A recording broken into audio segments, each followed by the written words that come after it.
We're three guys who like to talk pinball, so we came up with a clever name. We're Joel and Travis Scott who talk pinball, and we call ourselves Triple Drain, Triple Drain, Triple Drain. We're Triple Drain. There we are. 2 months. It's been 2 months. It's been 2 months. I checked. We uploaded the episode February 13th. We're recording this April 14th. By the way, when you send your emails to Triple Drain, they don't go to Joel, they go to me. Okay. But you can say Joel or Jared. It's fine. Yeah. I'll just make sure they get to the right people. I've had access to that email as well, and but normally it's Tom gets the ding, and then I get a message, Joel, you got another email, and it's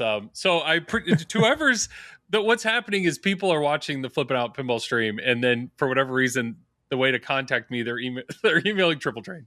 So when Tom's like another email about Joel and Jared, he's like, geez. But hey, I appreciate anybody reaching out. But it's been 2 months, February 13th. So that was the day before Tom's birthday, right? Because your birthday was on February 4th. Yeah, Valentine's Day. So Tom had his birthday. I had my birthday March 6th. Travis, I don't know your birthday. I have no idea. It was 3 days ago, you ass. That's right.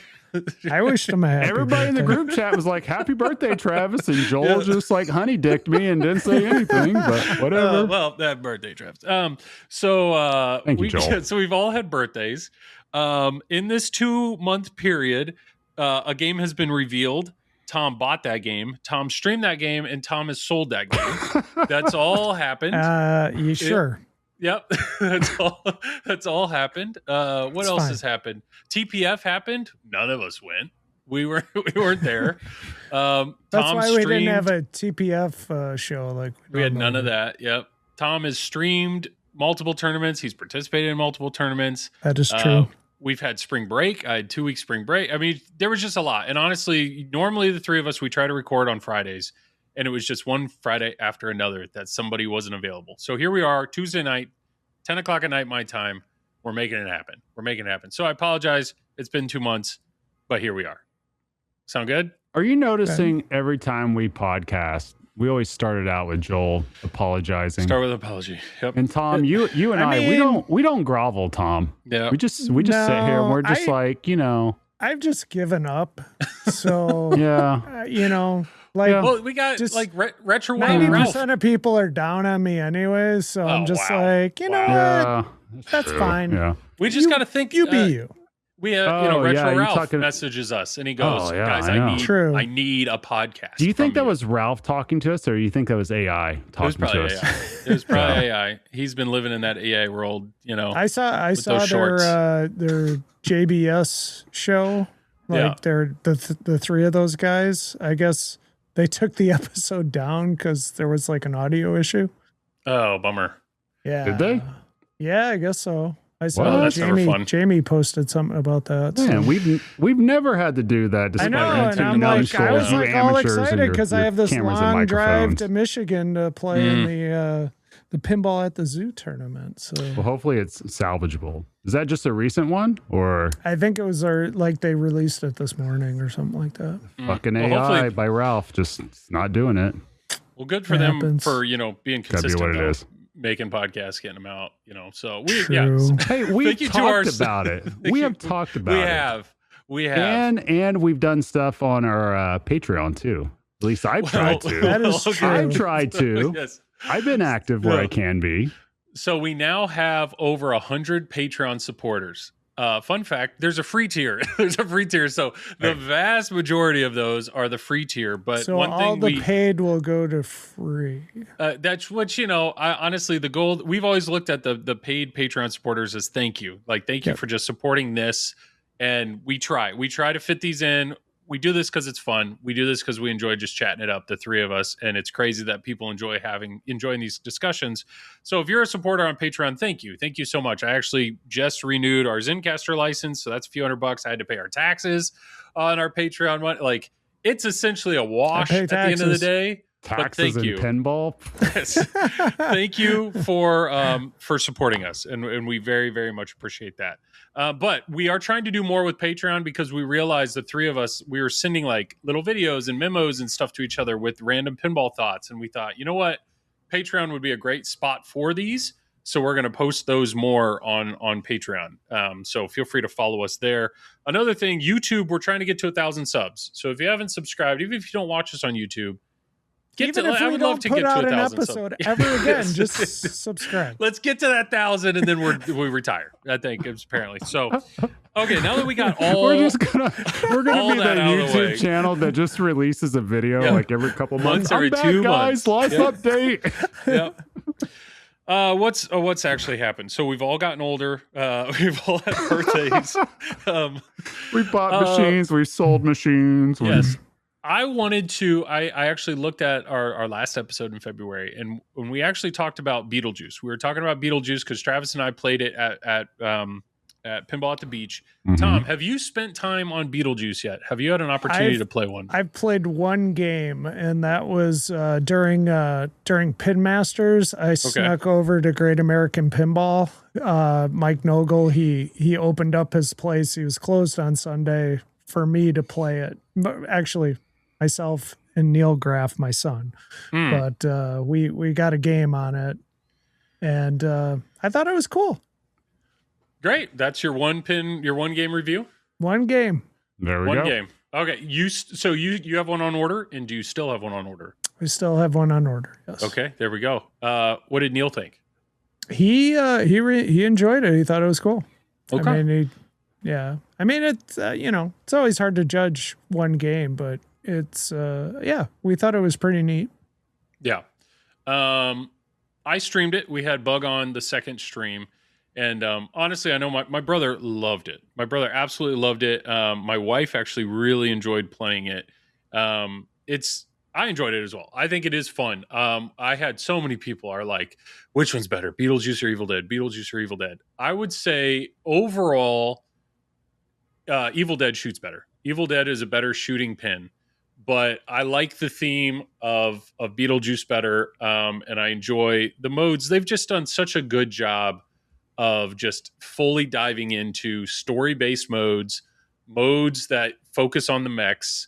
I think the Deo mode is an incredible mode. The more you do it, though, you realize like having a mode that is constantly messing with your flippers can actually be very frustrating because you can't hit the shot. So it's just one of those things where I'm like, okay, I understand. Spooky has realized they are selling to the collectors, the enthusiasts.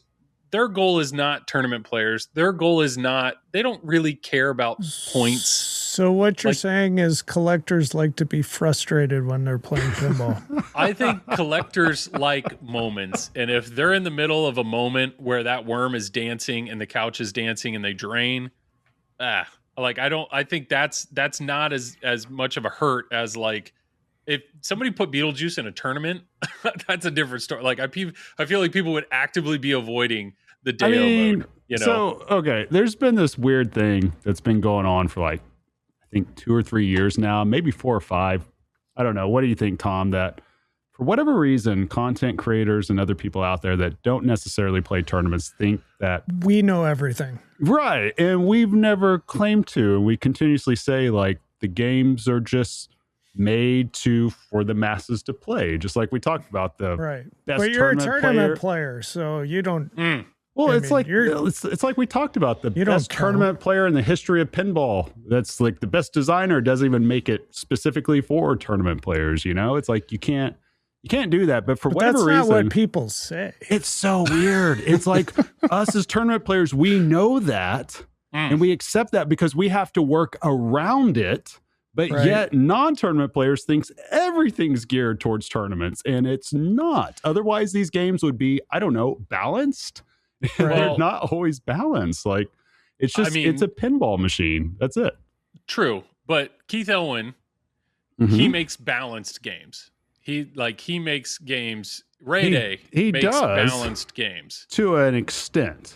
There's always an exploit. All you got to do, watch ZMAC play any of those games and tell me how balanced everything is. Like people can find exploits. Like that's just the reality of it. But what we're talking about is just that's the bone I have to pick. That everybody seems to think everything's about tournaments, or we got to worry about that, and we don't. I'm not trying to really. I'm not trying to say that. It's not you, Joel. It's not you, Joel. There are others. I hear this all the time. It's not you, Joel. It's 98% of people. It's the damnedest thing. It's just like at the end of the day, it's just pinball. It's like it's going to have a mech. It's going to have flippers. It might have pop bumpers. It might even have ramps.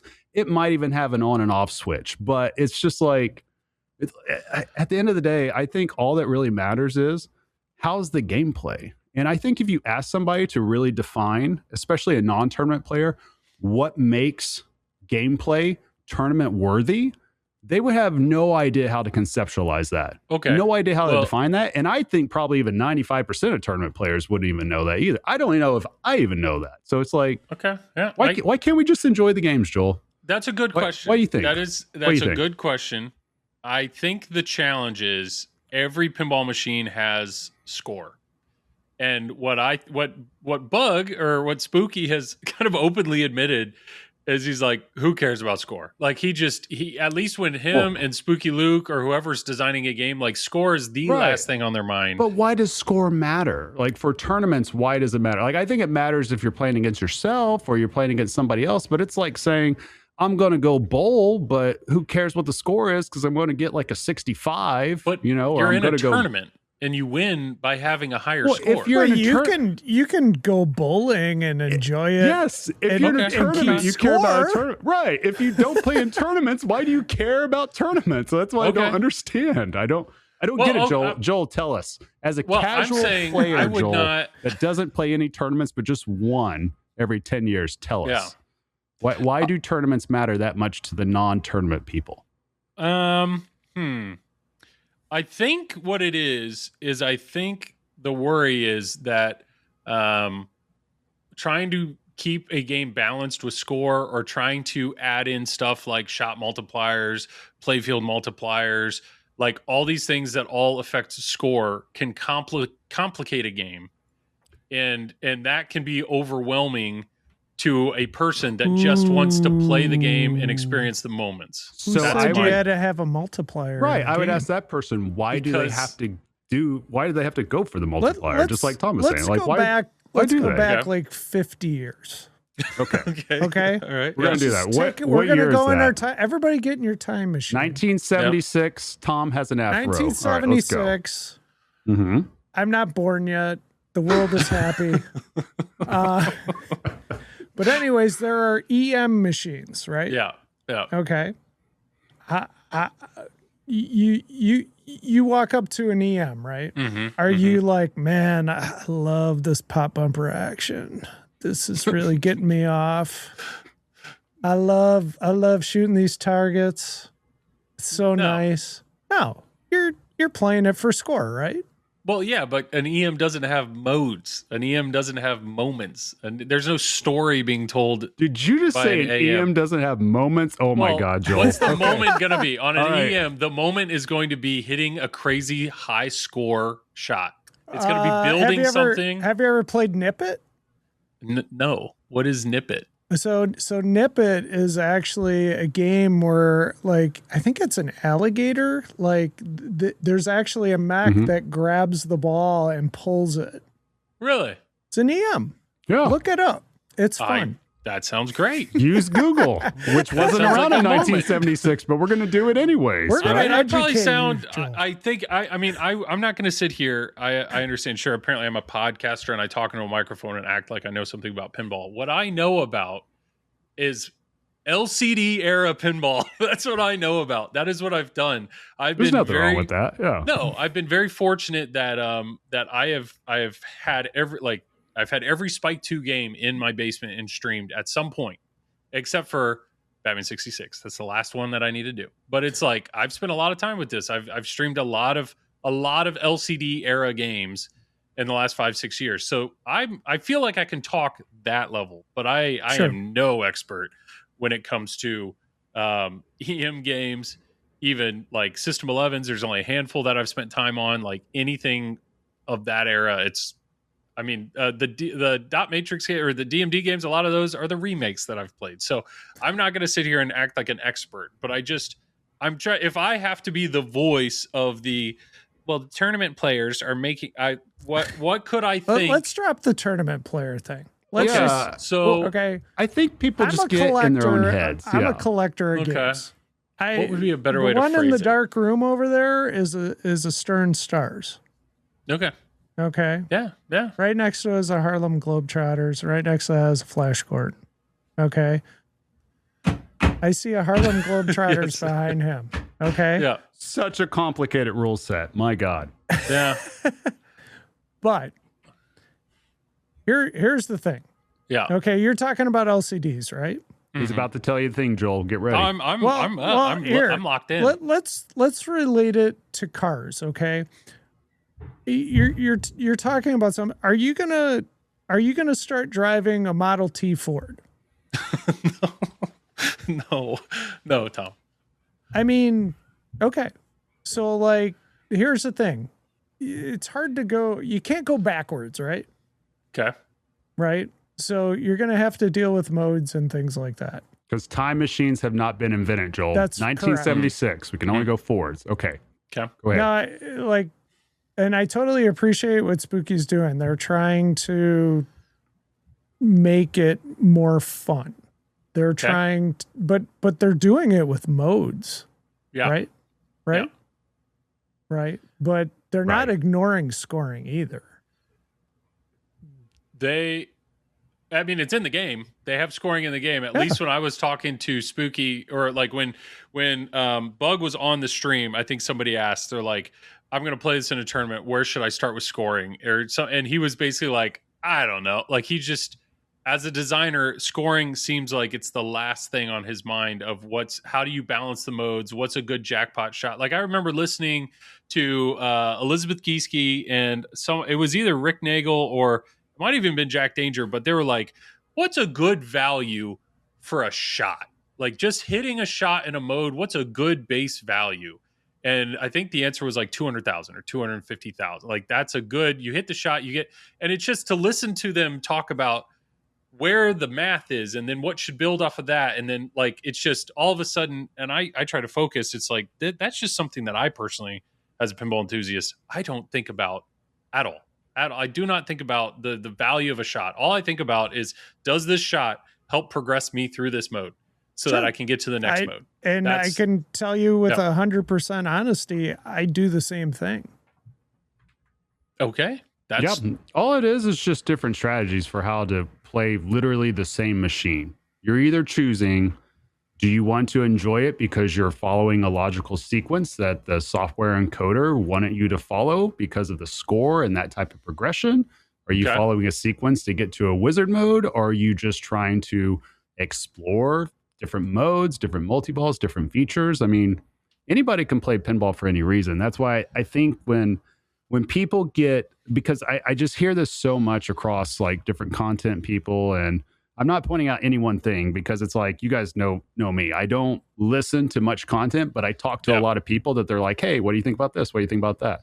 And I think it just boils down to people just got to enjoy pinball the way that they want to enjoy pinball, because you can take like Indisc, Carl and Jim have proven you can take any pinball machine that can power on and put it in a high level tournament. Jim Belcito has proven that, and he will continually do that. That's why like freaking Night Moves? Is that the pin, Tom? The cocktail table? Is that or Caribbean Cruise? Yeah, is one of those. So it's like you could take anything and make it a tournament pin, but at the end of the day, who cares? Like it doesn't matter, because when people are buying these for homes, right? They're buying it to enjoy. Sure, some people might buy it to test it out, for tournaments, whatever. But the vast majority are just playing to play, even on location. The vast majority that are playing it on location, they're not necessarily joining up for tournament's sake. They're just dropping by, putting coin drop, and just playing it. And I say that as somebody that's a staff member of IFPA. It's like, I think we just got to get out of that mindset that everything has to be centered around that. And pinball can be enjoyed a lot of other ways. Even if you don't know how to do the multiplier, okay, who cares? Do you know how to do the multi-ball? Maybe that's fun. Do you know how to start a mode? Okay, that's fun. It's like, I like to play chess. It doesn't mean I'm going to freaking go out and know every move and beat Magnus anytime soon. I'm going to be down with the 600 elos. And I have perfect fun with that. Right. I understand that. I know we've had this conversation multiple times, because you say, just because if I play Jaws in a tournament, I'm going to play it differently than probably how I play Jaws at home, because I'm going for the wizard mode. I want to see all the moments. I want to see all the modes. I want to see that. And I understand, but yet if you're actively in a tournament, you're saying, what is the safest shot to get me the highest score as quickly as possible? That's all playing in a high level tournament really is that you know your path. Yeah. And you're going to do your path. It's like, if I'm going to play golf, seriously, like I'm going to step up to the Masters, I'm going to try to hit it, right? Like down the fairway, get a good fade or something like that. If I'm playing like local, I'm freaking ripping beers and trying to hit it 400 yards. Like, what does it matter? Yeah. That's a good analogy, actually. I think that's great. I think I mean, I can't. Apparently, I'm supposed to be speaking for the people, but I don't know. No, Joel. All we're saying is you're on our side on this. Everybody needs to start ripping beers more and just play pinball and let it fly, and stop worrying so much about everything. Let the tournament players worry about the score. If you don't play tournaments, don't worry about the multipliers. Yeah. Like if you don't have to worry about it, there's nothing that says you have to. Yeah, I don't know what all the stress is about, I guess. Well, maybe I'm out of this. What are people saying? Like, what are the things that people are harping on right now? I mean, it's like anything else. And I go back and forth on this because I hear this all the time, because I get comments just based on the type of content I put out, right? Trying to teach people how to play the game. And sometimes that does involve saying, hey, think about this. Hey, do that. And I try to get it down to the point that somebody could understand that's fairly new, because I know if I try to explain it as if somebody's been playing for 5 to 10 years already and we talk on that level, which there's probably like maybe 50 people in the entire world that would actually follow that along or even want to follow along with that. So it's just difficult to conceptualize. I think I've heard this a lot from different people, and I think really what we're all getting at is that we just want to see games fleshed out more, probably. Yeah. Whenever they get released. I think that's really what we're all saying. And so some people might be worried that, well, it's not fleshed out because they're too focused on this one thing, and instead of like this thing I want them to. So I don't know. I think when we talk about pinball rules, score balance and everything, that can still be a very abstract idea, right? I don't think any of us can really truly define that, except for the ones that work extensively in the industry and actually do that for a living in terms of having to create the code or having to design a game. I think all those men and women are like at the forefront of that. So Joel and I don't have to worry about that. Yeah. I just worry people get in their own way of enjoying the game when they could. It's like, I look at Beetlejuice. Why does a buck in it and play it? It's like, why does it have to be a tournament game? Why can't Joel just play it and have fun?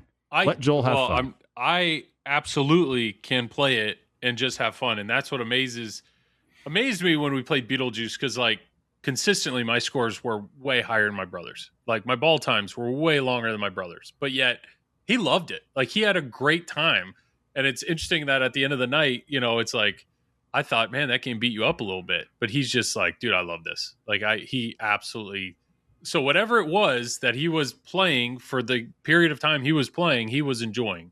And so I don't know if it's just Beetlejuice does a really good job of there's very little you have to do to then be in another good mode. There's very little you have to do to be fighting the worm. It's the immersion of it. Oh, all of that. And there's no immersion is huge in pinball. I mean, if 100%. You can get somebody to keep going back, that's the bread and butter right there. But yeah, I agree. But that's what I'm thinking of with Beetlejuice. It's like all you have to do is hit 3 shots, basically any of the major shots. You just hit 3 of them, and then you hit the shot on the right, and boom, you're in a mode. And it's like the moment you're out of that mode, pretty easily to shoot 3 random shots. Oh, you're back in a mode. Or, oh, you want to fight the worm? You just have to hit the worm 3 times. Like it was very easy to just keep getting into other things. And I think that's what Jared Jared enjoyed. Now, to me, it's like, because it's, over the course of 2 hours, I feel like maybe not in one game I'm showing off every mode or playing every mode, but over the course of 2 hours, I can play everything in the game. Like, it's just okay. In that game, I focused on this. On that game, I focused on this. Now I understand they're adding more to Beetlejuice, and I think it's like after you play 3 or 4 modes, there's going to be like a mini wizard mode. That was not in the game. I think they implemented that now, though. It probably. Yeah. So I think that's the dancing stairs thing. Yeah.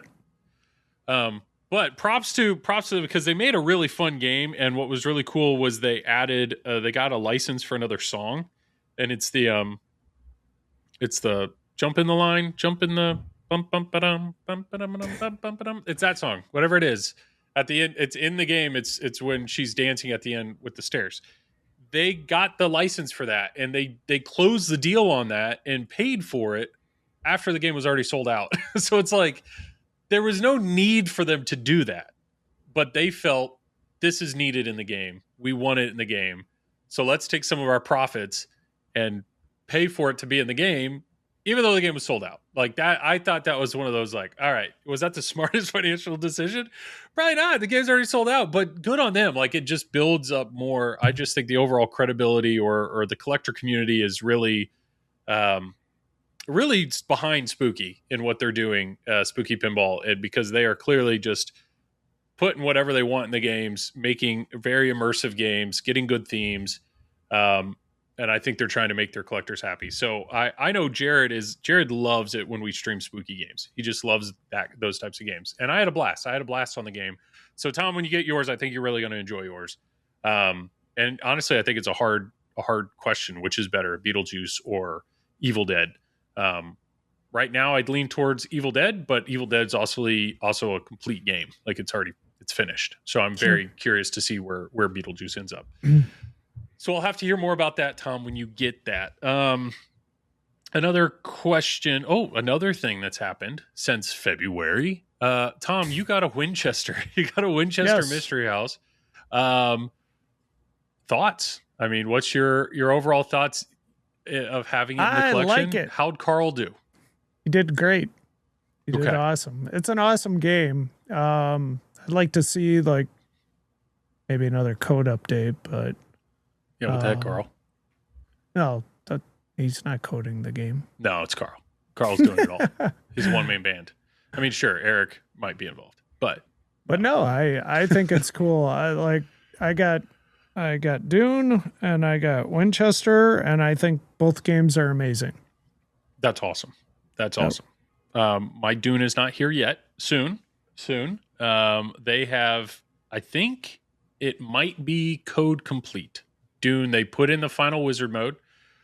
Speaking of Carl, on IE Pinball, he actually streamed it the other night and showed he showed the whole game. So it's all in there. They put in some extra little side quests, some other side modes. One thing that I think that's really neat is my biggest complaint with Dune was I thought the harvester battles were boring, and I also felt the Fedaykin multi-ball, the shot on the far right, that lock, I almost completely ignored it because it was a standalone multi-ball. And somebody at Barrels of Fun got smart and realized, what if we fix that? And so now they made it where the Fedaykin multi-ball, Fedaykin, whatever, it can only be done during a harvester battle. And so you have to lock the ball outside of that, and then you can get into a harvester battle and start that, and it just makes the harvester battle more enjoyable, and it's a great way to use that mech. And it was just one of those, like, okay, that's it. I've run out of complaints. Like, I'm already excited out of the game. I'm pumped to get the game, but those were my critiques. Those were my critiques on the game, and somehow by making that change, they fixed both of those critiques in one go. So I don't know. They're doing a lot right. They're doing a lot right. Barrels of Fun. So I'm really excited to get Dune here in the house. And I'm glad you're still enjoying the game, Tom. I was curious if that honeymoon phase would wear off, but it sounds like you still like it. It's good. It's good. Good game. It's not going anywhere. Good. Okay. Speaking of going, Pokemon.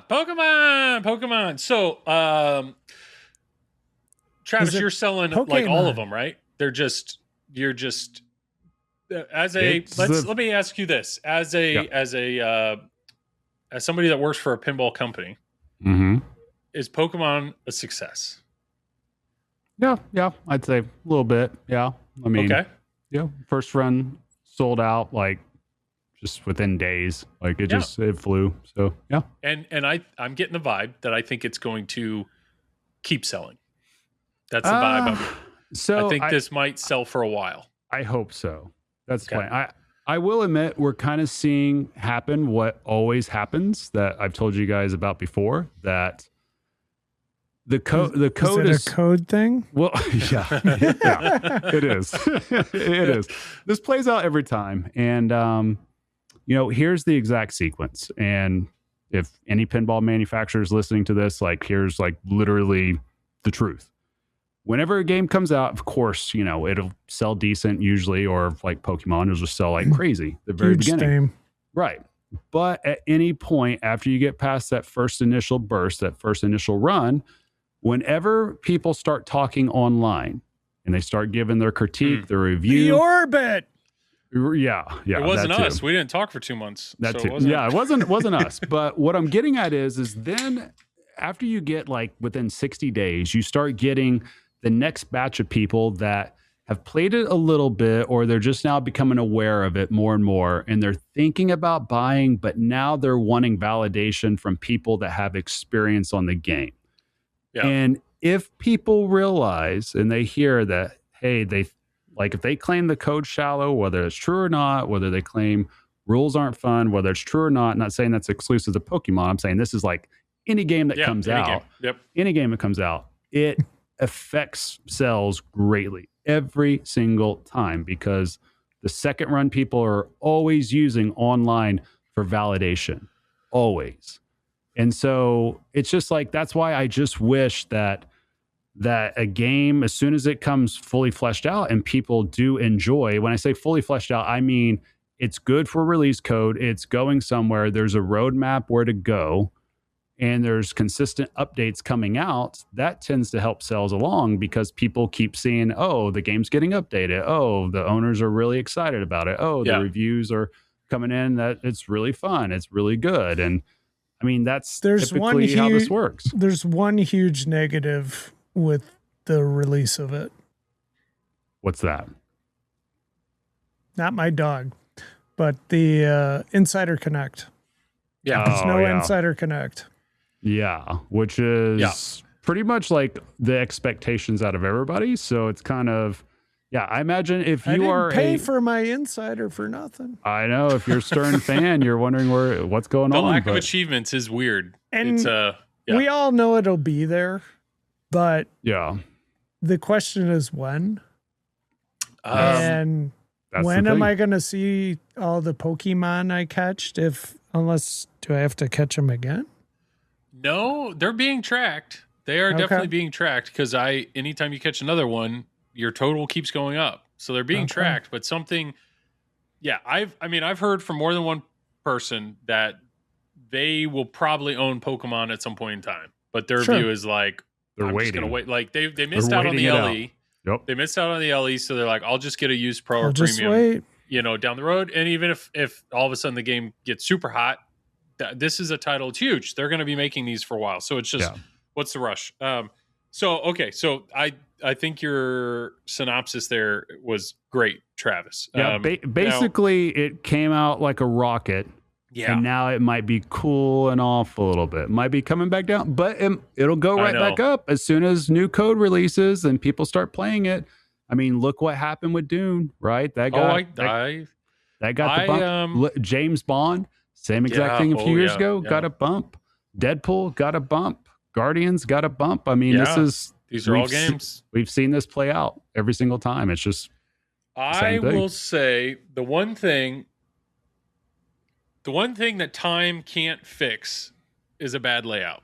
If a game is a bad layout, or it's bad mechs, or it's boring, or something, like, honestly, Star Wars Fall of the Empire, that Death Star mech was killing it. Was killing any sort of love or hype for that game. And then luckily they fixed it. and that luckily game is, they fixed it, but from skill. They did. They fixed it. I'm saying they fixed it and they made it better. But if it's like if a game has a bad layout where it's like that shot is just not in a good spot, like there's certain things you can't fix when it comes to a layout. Luckily, the Death Star mech they were able to fix, and then Ray Days continued to put more and more into that code. Huge shout out to Ray. He did something that I know we complained about, or I know I complained about. He just likes you, Joel. That's right. He'll do anything you ask. Yeah. My praise is what he looks for. Right. Yeah. That's in this right. hobby. Yeah. Ray did something that I thought was awesome. And we had a really good discussion outside of this. And it was from one of the podcasts we had. And basically my complaint were some of these modes are samey with Star Wars. They're samey. It's just like I start a C-3PO mode and I got some blinky blue lights. And then, great. The Leia mode looks pretty similar. So I'm like, where's the story? Where's the whatever?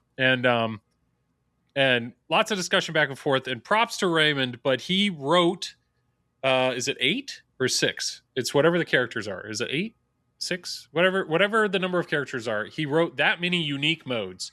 So now all you have to do is play one of the normal modes. So if you play Leia, you play a Leia mode. If you beat that mode, then the next time you hit your force targets and the modes are lit again, if you hit the Leia shot, the right ramp again, you get to speeder battle or speeder bikes. And that's like a mini mode that is story driven and unique. And like, that's a moment. Like he put that in the game and he made unique things for each character. So that, I don't know, props to you, Ray, for like continuing to add to that game and flesh it out. But I got distracted by wanting to pat you on the back. That game, the shots and layout, you can't fix a bad layout. Or most of the time, you can't fix a bad layout. So all those games you mentioned, Travis, like Deadpool. Deadpool's a great layout. It's just its initial code sucked. Guardians of the Galaxy, good layout. It's just initial code sucked. My view of Pokemon is Bond. John Wick. Great layout. Yeah, I don't have complaints with this. Code. Well, X-Men's layout is a little, I love that layout. But for some people that game, you really got to tweak it. And I don't know. I've had a lot of people reach out to me and they're like, I've seen your X-Men stream and your game shoots great. What did you do? And I'm like, well, I did this and this and this, but I understand that's not a one size fits all. That's not necessarily going to do it for your game. And I feel bad for that. But with all that said, Pokemon, the one thing I can say very confidently and clearly is I really enjoy shooting the game. Like I really like the layout. I have zero complaints with the layout. The left orbit on this game, I didn't have to do anything to it. It's consistent. It feeds right to the flipper. I've had no straight down the middle. Like the left orbit, it's good. This is a premium, so I could look at the date, but it's good. So Stern figured out what to do with the left orbit.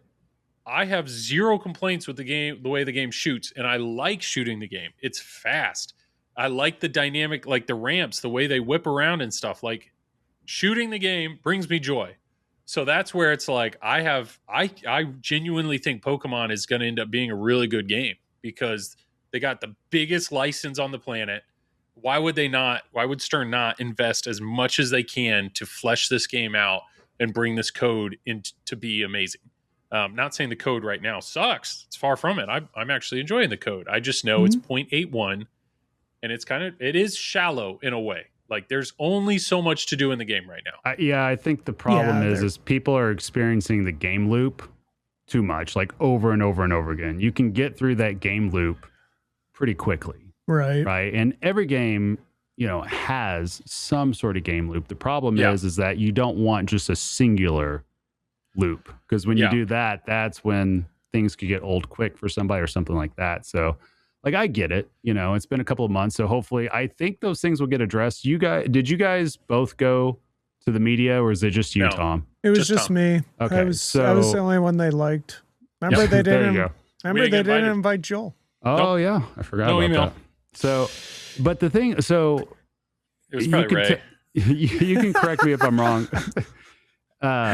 You might have got this, Tom. I'm not sure. I know because I was at the dealer day and I didn't go to media day, but at the dealer day, when they were telling us about the code and they were explaining it, they were adamant that this would have depth for the above average player. I can't remember whether they said, we had the whole conversation about this. I can't remember if they even said tournament player. I think they used the term expert player, that there would be plenty of depth in there. I think they will. I mean, the 3 coders they have on the game are freaking amazing. Right. So I think it's like, you hear that, so you know that they have an idea with where it's going to go.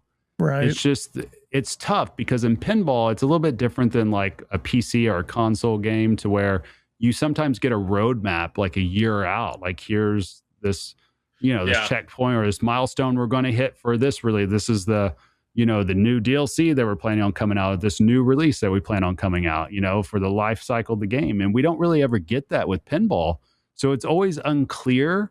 The only thing we do know is when we look at the inserts of the playfield, we're like, oh, that's not being used yet. So that has to come into play at some point. So I guess the question becomes when it does. And I think Pokemon, obviously, it's going to be selling for years and years. I think it's going to be very similar to 2017 Star Wars, that it's going to have like a 7 to 10 year life cycle, most likely. Is I don't see why it can't. LE behind you, Joel?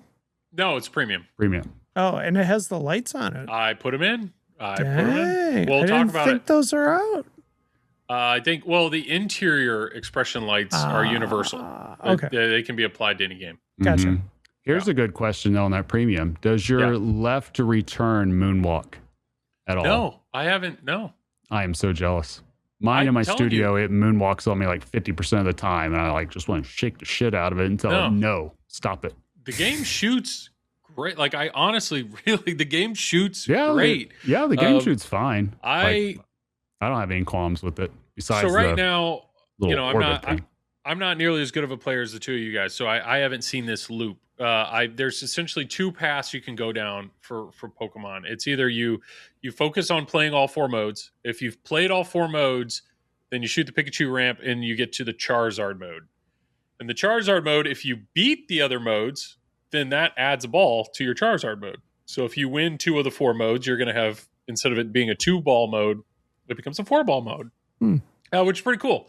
So like that was for a while when I was playing, like that's like, all right, I'm just focusing on modes. And then I will tell you, catching Pokemon is addictive, and it's such a good distraction.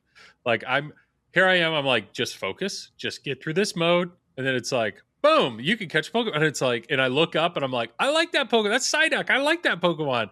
And so all of a sudden it's like, it's just, I stop everything.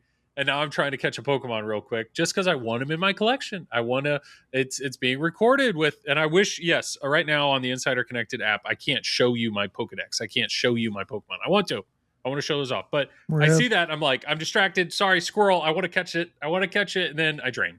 And it's like, but once you get through the 4 modes, that's one route you can go. You can go down that route. Otherwise, the other route is if you catch a Pokemon, it'll light a battle at the scoop. If you play a battle, win or lose, that's how you move on to the next area. So you start in the grass, then you would go into the beach or the water area. That's the furthest I've gotten. I've never gotten past water. Forest, then lake. There you go. Forest and lake. So green, then blue. You can say grass and water. It's fine. I've never gotten past that. So I don't know, to you, the review, is the next one mountain or plain? It would be yellow. Desert and mountain. Have you gotten to I've gotten to desert, but I wasn't able to get it to go past that. So I'm not sure. I thought you could capture up to 4 Pokemon right now. Okay. But for whatever reason, I could not get it to go. I was just constantly like, it's like I got to the end there and then I ended up looping the game 3 more times, like just playing the modes, the same 4 modes, and then going, So that's where I assume the depth is going to be. Right now, the EV targets, there's nothing there. I'm assuming they're going to add different modes. Once you've played 4, I'm assuming there will be 4 new modes. I thought they mentioned before that they planned on having 8 story modes. I could have swore that they said that at our dealer day. Tom, do you remember that? Sense to me. The media day? No. Like I could have swore they said that. All I know is they showed you guys the topper and not us. I haven't seen it. Which is supposed to be out. Yeah. I mean, there may not be a topper. They look cool. I don't know. So the Team Rocket area has 4 inserts. And as far as I know, none of those are used. And then the mini wizard modes in the middle, there are 4 inserts, one of which is Charizard. So that to me, it's like there's Charizard. clearly planned depth into this game. Of course. And Well, so the like, Charizard one, it gets used though, I think, because it's Pikachu versus one. Charizard. Right. That's That the is mini one. wizard mode when you've played 4 modes. So I'm telling, it's like, Correct. okay, you saying if I play 4 more, that's another one? Like, I don't Yeah. know, another one. So it's, I'm excited. Like, I look at the game and honestly, and maybe it just makes me a shill, but like, I don't get the hate. I don't quite get the hate. And I understand for some, like, I was surprised. Jared and I are streaming the game and there's people in chat. Some people were very like, this is great. I can't wait. I just played this. I love like the one more game vibe, at least for me and my skill level. It had it because like when I drained, it was my fault. This game shoots. It's not like I didn't have the moonwalk situation like you, Travis. Like if I drained, it's my fault. I suck. I'm the one. So the one more game vibe is there. The game plays fast, but there are some people in my chat that are like, man, I'm so bored. Like I'm bored out of my mind or like, and it's just like, okay, and some people are like, which is better, Pokemon or Winchester? I'm like, these could not be more different. And does that mean one is good and the other's bad? Like they could not be more different. Pokemon versus Winchester could not be. Like, yeah, I think the one thing that I personally, I can't speak for other people, but I try to be careful of that. If I don't like a game in particular, I don't automatically assume that means it's bad, because that's not fair to the game. Because that just means like I just know all, and if I don't like it, that automatically means that game's just a piece of shit, and that's not the truth, right?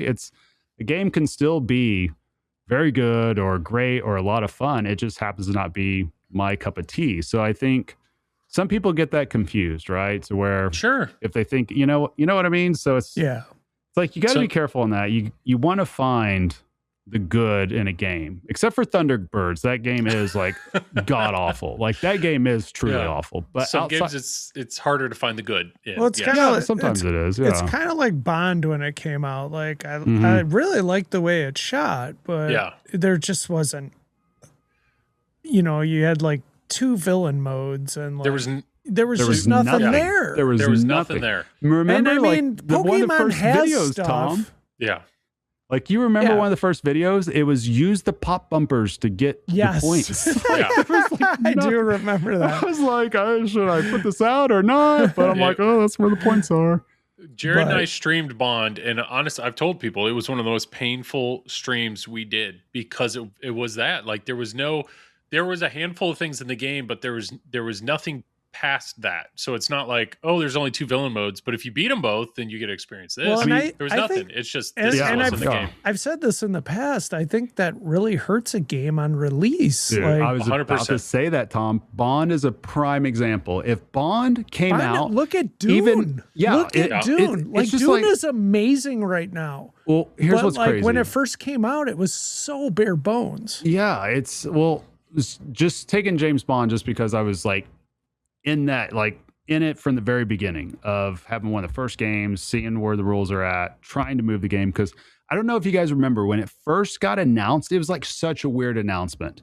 Yeah. I can't remember if that's when the Queen died. Right. Remember? And I can't remember if that's when the price initially jumped also. Yeah. I think the LE prices jumped with that game, if I'm remembering right. I might be. It was a few years ago. But either way, if that game released even at 75% of what it is today, we're having an entirely different conversation that there's no telling how much that game would have sold. And I get it, from a software standpoint, that it's difficult to get these games to that point. Yeah. But man, if somebody in the industry from any company can figure it out and do that consistently, like, you're going to be cooking. You're going to be in a very good spot. I'll be honest, changes a lot. I think Spooky is the closest one. Maybe. I mean, they very well could be, and it shows. They sell their games out. So, at least at this point. Yeah. Mm-hmm. They're putting enough in a game on release that you're not looping it. And they dangle the carrot of there is some depth. Like I say that currently in the game, at least when I streamed it, there was no reward for playing X number of modes or X number of this. Like that's the one thing I think is the one thing that really helps with Pokemon right now is there is the Charizard mode is in it. If that wasn't in it, then it would just be like, oh, we're starting another game. I played Bulbasaur and Squirtle last time. Well, let me try Charmander and Pikachu I don't just think for that. Train, like, you can't even train yet, can you? I think it just adds 50,000 points to a mode or something like that. So it basically nullifies the stand-up targets on the left-hand side as of right now. You know, my challenge. So the people that sit at their keyboard and say this game looks boring or this game sucks or blah blah blah blah blah. My question number one, right, is they're all tournament players. The tournament players have ruined this. So question number one that I have to these people are: have you played it? And if you played it on location and it bad left orbit or this or that, like if you had a bad setup of a game, that sucks. I agree, that sucks. But question number one: have you played it? And if you have played it, have you looped it 3 times like Travis? Because I'm telling you, I streamed it for 2 hours and I only got to Charizard 1 time. Maybe it's because I suck. But like to me, I can't sit here and complain about the code being shallow when I hadn't seen all the code. Like I hadn't seen all the code that was in the game. Now, sure, it only gave me really 2 options. Like, do I want to focus on moving to a new area or do I want to focus on getting to the Charizard? Like I only have that, and it's very clear they're going to add a lot more in there. But even when I was focusing entirely on just those 2 options, those 2 paths, I only got to both of those paths 1 time, and they were in different games. Now, I've played it a bunch since, and I've gotten to Charizard multiple times since then. No achievement. Come on. Where's my insider? I got to get an achievement. No, there's no achievements yet. But it's like that to me, it's like if you want to sit here and tell me a game's shallow, well, have you seen all the code? Have you? And if you have, okay, that's fine. It's 0.81. Just if you wait a little while, there'll probably be more. There'll probably be more to play. So there's definitely going to be more. Well, I say that, and I am curious, Tom. You had it, and you've sold it. So, like, what pushed you over the edge? What pushed you as like, okay? I think it was just the code kind of thing, but it was honestly Room. It was kind of one of those things. It was really bad timing. Like Winchester showed up, and then like 2 days later, Pokemon showed up, and I was like, oh, great. And then but yeah, I might, who knows? I might get a Pokemon down the road like I did with X-Men. I got X-Men right away, and I ended up selling it right away, and later I picked up a used one. But yeah, and now it's back, and I'm pretty confident it's going to stay for a while. So I like the game and how it's changed. So but and that's some risks you take as an early adapter. You have to know that, okay, this code isn't going to be here and I'm just going to have to wait it out. And that's the reality of the business right now. I would say it was a risk if you had bought an LE. True. But the fact that you had a pro, I don't think anybody buying an LE right now is like, oh man, I took a risk. No, I'm just saying. Just saying when it will be easy for you. You had bought a pro, you played a pro, you sold a pro. It will be easy for you down the road to buy a pro. Like I think so. Yeah. That should be that's a big difference than you buying Winchester and being like, I'm going to take a risk on it, and then you have it for a month, and you're like, I don't know if it's the game for me. I'm just going to sell it. It might be hard for you to get that game back. Very true. Yeah. Very true. Travis, I'm glad you brought up Bond, because honestly, that was when I look back at that streaming experience early on. I just thought I was like, this game, I just don't like it. And then I heard people over time just like, Bond is great. Bond is a great game, and I'm like, are you sure? Because I played it and it was not. And then I had a random week where Zach got an LE on trade. We're like, all right, looks like we're playing Bond. And Jared and I, neither of us were excited for that stream. We're like, yep, we're playing Bond. And then it just blew us away. We're like, this game is actually awesome. This game is awesome. And nothing, the playfield didn't change. The shots didn't change. It's just the code. And I think too, so I think about this a lot, like probably just way too much. And I don't hear anybody talk about it, but here's the way my mind works. It's that if somebody has an opinion on something, such as a game, code, layout, whatever, they're always going to base that opinion based on their current knowledge base. and their current knowledge base is always going to be affected by any variable that they have around them. So we take Tom, for instance, right? He's a prime example of this. He has a ton of games in his basement. He's got some LEs, and he has like all the top tier bangers, right? Yeah. So naturally, if you get a game in that doesn't come close to that, because that game's not fleshed out yet these games are, it's going to get lost in the shuffle quickly. Whereas if that game shows up behind you, Joel, when you have 4 other options, it's highly likely you're still going to go back and play it over and over again. So situations like that might affect somebody's point of view or their opinion on something, the same way that, like, if somebody's commenting during your stream, Joel, about a game, they might be watching it, but maybe the only time they've ever played it was on location. And for all we know, that location could be somewhere that the pins are just treated as an afterthought. Like there's no maintenance or anything to it. Or maybe they never played it. Yeah, exactly. Yep. And they just see the theme and they're like, form an opinion based on, you know, seeing somebody else play the game and not physically touching it. Yeah, and it's like, I can tell you, it takes a long time, years and years, to really get to the point to where you could look at a pinball machine and be able to have a pretty good idea with how it's going to shoot before you shoot it. Like it's like I'm barely there, and it's taken me 10 plus years of playing every machine under the sun, watching videos nonstop. And it just takes a long time to kind of get that idea and that conceptualization. But I think that's something to heavily consider. Like anytime anybody has an opinion on anything, it's like, where is that truly coming from? Like what point of view supports that based on their experience or based on games that they already have in their collection?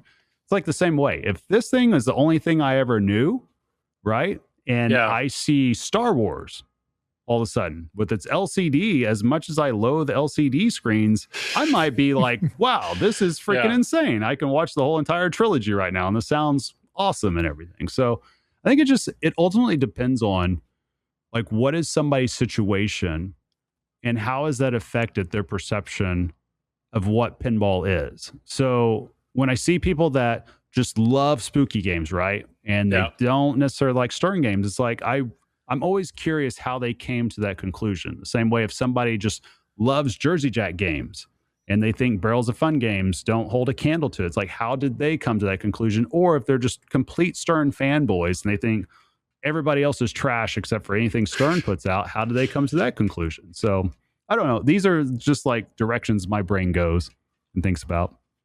So I don't even know if I have man. Yeah, I don't even know if I have a comment beyond that. I'm curious though if you guys have ever considered that. I mean, I definitely have. I think it's there was a video that Nap Arcade posted today, and it was it's like a speakeasy pinball arcade. It was called like the Under the Glass, I think it was what it was called. And he was doing the walkthrough, and I didn't watch the whole video. Sorry, Jason, but I watched like the first minute, and the reason I stopped was it was literally Avatar CE, and then with Avatar, like an Avatar tree next to it, and then it was Toy Story with Toy Story toys next to it. And then it went to Elton John. And then it went to Guns N' Roses. And then it went to Godfather. And then it went to Pirates of the Caribbean. Yeah. And it was just like, who owns this? Like, who is the owner of this arcade? That I don't know. That might have been it. Or I don't know if he turned around and then had a whole wall of Sterns. I probably should have kept watching the video. But like when you see, it's like somebody bought every single JJP game. Like clearly they are a JJP fan if they've invested and continue to buy these games. So I don't know. I know yes, there are people, I've met people in this hobby that they are Stern fanboys or JJP fanboys or, P3 multimorphic is the best thing that pinball's made and everybody's missing out. Like, and that's, I'm not here to poo-poo on whatever's exciting you. You know, like if you're passionate about something in pinball and you really love one company over the other, good for you. But no reason to hate on all the other ones. No, well, whatever. Like everybody's going to have their opinion. I think it's just important to have perspective on, okay, what, like if you hear somebody's opinion, think about why do they have that opinion? Like what has caused them to form that type of opinion? Like who do they have conversations with it? Or, maybe it's just the voices in their head like Randy Orton, and they're just, saying whatever it is. So, I mean, that's perfectly fine. But I hear voices. Hey, feel free to email us, specifically Tom, at tripledrain@gmail.com. And if you got a big opinion, if you got a strong opinion on something in pinball and you want to argue it or voice it, shoot us an email. We like to learn. And Joel will tell you're wrong. So here's the other question then. We got to kind of circle back here. I meant to ask you too this question. Yeah. When we're talking about the game loop for Pokemon, how many different variations do you guys think that there is for the modes and for multi-ball? Okay. So to be able to play like whatever mode sequence, place your multiplier wherever you want, and play your multi-ball, that Team Rocket, either stacked or naked. Like, how many different variations do you think there could possibly be there? Wait, there's 4 modes, and you're asking you either play the mode naked, how you say it, naked, or you play it with a multi-ball? Mm-hmm. Yeah, you can. That's all you're asking? So you can stack it with 3 modes. So you can't stack 8 variations. Right. And then how many variations would there be for sequences you could play the modes in? Since there's 4 of them. I mean, you could play them in any order. Right. So how many variations would that be then? 4 times 3 times 2 times 1? I failed math. Something like that. Yeah. So I think I want to say it's like 24, and I think it becomes like 190 different variations or something like that. Like it gets way up there. So what I'm getting at is, why does it matter if you play Pikachu versus Charmander? Well, here's why it matters. So the way that I get the most out of a rule set, a perceived shallow rule set, is I think about it in sequences. Because, of course, if I play the same mode first every single time and I only do that line, that variation, it could get boring because that's all I'm doing, right? Okay. But if I choose to mix it up and try different sequences, like there's not one person on this planet that has mastered every single possible sequence like with that game. So it's kind of like you could challenge yourself in that way and say, okay, I'm going to play this mode, but then I'm going to put my multiplier over here because I know I want to play this mode. And you just keep mixing that up over and over and over again. And then you can choose your stacks. So I think anybody that kind of writes something off early on, because you could do that with any game across the board, to where you could always go a different direction and try something a little bit different. So I have 3 examples of that. One, I owned Simpsons Pinball Party for a long time. Some people think it's the greatest game ever made. It's got crazy rules, got all this stuff. Shout out to Buffalo Pinball and what is it, Mixer Tuna. It was the Tunatorials. He used to do this. Guy used to do, and he did a tutorial for Simpsons. And in his tutorial, he's like, "This is the path that I take to get to Alien Invasion because you got to play every mode." And it's like, you do ride the monorail. And then while that's running, you do this and you do this and you do this. So what I realized was every single time I played that game, I was following that path, the path that he told me to play. And so by doing that, I played ride the monorail every single game. And I realized it's unfair to the game because I got bored of it. I got bored of it because I'm playing the same modes over and over again in the same order. And then I did the same thing with Guardians of the Galaxy. When you can pick your character, for me to get to Cherry Ball Multi-Ball, you have to beat 4 modes. So I kept playing the same 4 of 8 modes that I knew I could beat. I didn't even touch the other modes. Joel, I'm gonna crush your soul for a second. Oh, please. That's exactly what a tournament player would do. I understand. That's because you guys don't have any fun. You guys have no fun in pinball. You don't care about fun. You only care about points. That's the people have spoken. So I understand. I know that you have your path. But then my other example, so those 2 games I had and I sold because I realized I wasn't enjoying the game. I was enjoying the one path of the game. But my other example is Godzilla. Like, honestly, every time I've seen a tournament player play Godzilla, like, I think it was Raymond or somebody, they were on stream with me with one of your streams, Tom, and they're like, all right, this is how they're going to do it. They're going to do this. They're going to do Geigen. While that's going on, it's going to start their multi-ball. They're going to do multi-ball. Coming out of multi-ball, they're going to do this, and then they're going to do that. And it was like a 4-step process, and that's exactly what they did. Yeah. So to me, I'm like, okay, you take one of the greatest games ever made, Godzilla, and if you are playing it in one path, that game's not going to feel so great. and maybe I'm wrong.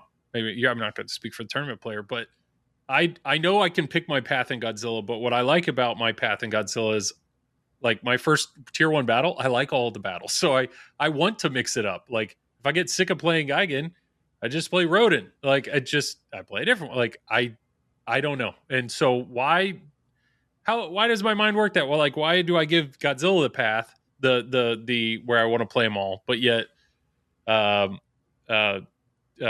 Simpsons or Guardians, no, I just stuck to the one path, and that wore the game out. I think it's important that you recognize that when it's happening. And I think there's a lot of people out there that don't recognize that, and they end up selling themselves short on their opportunity of exploring a game more, having fun with a game more.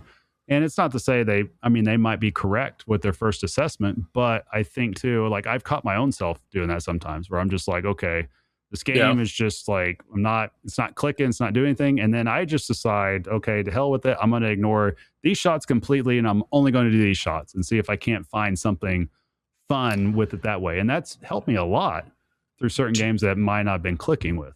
Do you prefer games where you pick your mode versus so my two examples, X-Men, you light a mode, you pick your mode.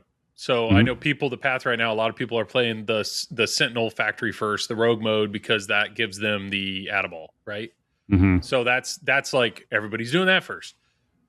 Turtles, no, you don't pick your mode. Now you can hit the targets next to the ramp to change your mode. So technically you can pick your mode. But I don't think that's a dangerous shot. So I don't think people spend too much time trying to get to the exact mode and then starting their mode. I think they just play whatever mode's given. Which one do you prefer in pinball? I go back and forth because I like the idea of how Jaws and The Walking Dead are, that you pick out a specific shot that has a mode tied to that shot, right? You keep playing it. And I do like the idea of picking your modes too. What I do wish existed, because the game can get very linear either way. Okay. Right? Like you could still pick the same shot, just like Pokemon. You could just pound away at the left ramp and you'll eventually be in Squirtle. You know, you could pound away at the Scars ramp and Jaws, you'll play Scars. But what I wish somebody would do, and maybe somebody's done this already, I'm just not aware of it, but I wish games that had you pick your mode would have it to where you could double your score, but the mode is random. Like you don't know what mode it's going to be. Like you just pick the question mark, it randomizes, and you may get one that's really good. Tournament players don't like random, Travis. Hey, I'm here for fun, not to win world championships. So, something like that. I find it interesting that if you can create a chaotic game, but it's chosen chaos. It's not chaos just for the sake of being chaotic. It allows somebody to take control and say, you know what, I'm driving a bus, and I'm going to drive this mofo right off a cliff because that's where I want to go. So I like it. I like the idea. I wish something could happen like that. Or we just put one target in the middle of the playfield that ends your whole entire game. So I think that'd be great. Foo Fighters, I streamed I had a blast. God, I had a blast on Foo Fighters. And those have unique modes. And all those modes are, I don't know, I didn't care about score, but it's like I played them all because they're all fun. It's not like I followed one path, but so Ray, code that in, why don't you? Where it's you either pick your city, or there's the option to escape, or you give me another option of like drive blind. I don't know, or just like surprise me. And even if it adds, 5% to your overall score, I would probably be picking that every time, just because like I enjoy all these modes. So just give one to me. Well, something like that'd be hilarious. Like it adds a slight increase to your score, right? But then it decreases the amount of time you have to complete it. Oh, well, now you're making it hard. I don't want to hard. Well, no, like there's like risk reward, I think. So Elwin kind of touched base on this. I think, Tom, you might be more familiar with these modes than what Joel would be, but the Kong modes, the New York modes. New York City modes. Yeah. So familiar, Travis. Yeah. So choose your own adventure. Yeah. Like something like that. It's just like, why can't we have something like that at the start button? Like, why can't that just automatically be implemented with the modes, like at the very front, your tier 1 modes, your first modes, whatever you're playing, that you can make those choices automatically. Kind of. I was two other examples I thought of, like Beetlejuice. Beetlejuice kind of just presents you with a mode, but theoretically you can hit. I forget which shot it is. One of the shots. Oh, it's on the far left. One of the stand-up targets. If you hit it, it'll change to your next mode. So Dune does something similar. It tells you what your prophecy mode is, but then if you hit the left orbit, well, if you hit the orbit, either direction, you can either go up or down. So you can select your mode that way. But maybe it's because I'm lazy, but it's like, oh, it's telling me I'm going to play whatever training for Dune. It's like, nah, I'll just play it. I'm going to sit here and change it with my orbit. I like the Wick lights out mode. Yeah. Yeah. Double scoring, and it's easy to start. Can't see shit, but we want the hybrid. We want to be able to pick the mode, but give us the option to give us a random mode, not just the just something. Give me the random. Okay, yeah, just something different. Like, I don't know, like, because how about like you start a mode and then it's like you choose your mystery award kind of thing. Like there'd be like 8 things. You could just choose what you want to stack with that mode. Yeah. So yeah, there's something similar to that I think would be cool. I think being able to choose whether or not you can do like for instance, if you do qualify, like kind of like in Avengers or even I guess Kong with the island locks, you qualify an extra ball to be during a mode, but maybe you can choose to bypass that and wait to use it for whichever mode you want to do it. But if you bypass using it, then maybe there's a slight reduction in points and time, something like there's some kind of nerf on you not using it. So it's like you get risk more reward. Points for not using it. And that's the risk reward. But if you drain, then you lose your ball. Yeah. You lose your locked ball. I'm trying to think of more games. So Winchester, it's the exact opposite of like you choose your path through the house based on the shots you hit. And the only choice you're making is, do you enter the room or do you keep walking? Keep going. And if you keep going, it increases the value when you get to finally play the mode, which is like, all right, that's pretty creative, but you're picking your path. So I'm curious. I mean, Carl's a smart enough guy that he's going to try to make it so there's not one obvious path where you're always playing this, then this, then this. You think there's any way to do this to where points aren't affected at all? It's just more or less like progression, which therefore would probably affect the points anyways on its own. Like maybe it just creates a situation to where it's more shots to get through it, or maybe it creates a situation to where the shots stay on a preferred shot more often, like something that's not too overcomplicated to where it's too confusing for the player, but it's just like little subtle changes to mode, like little tweaks.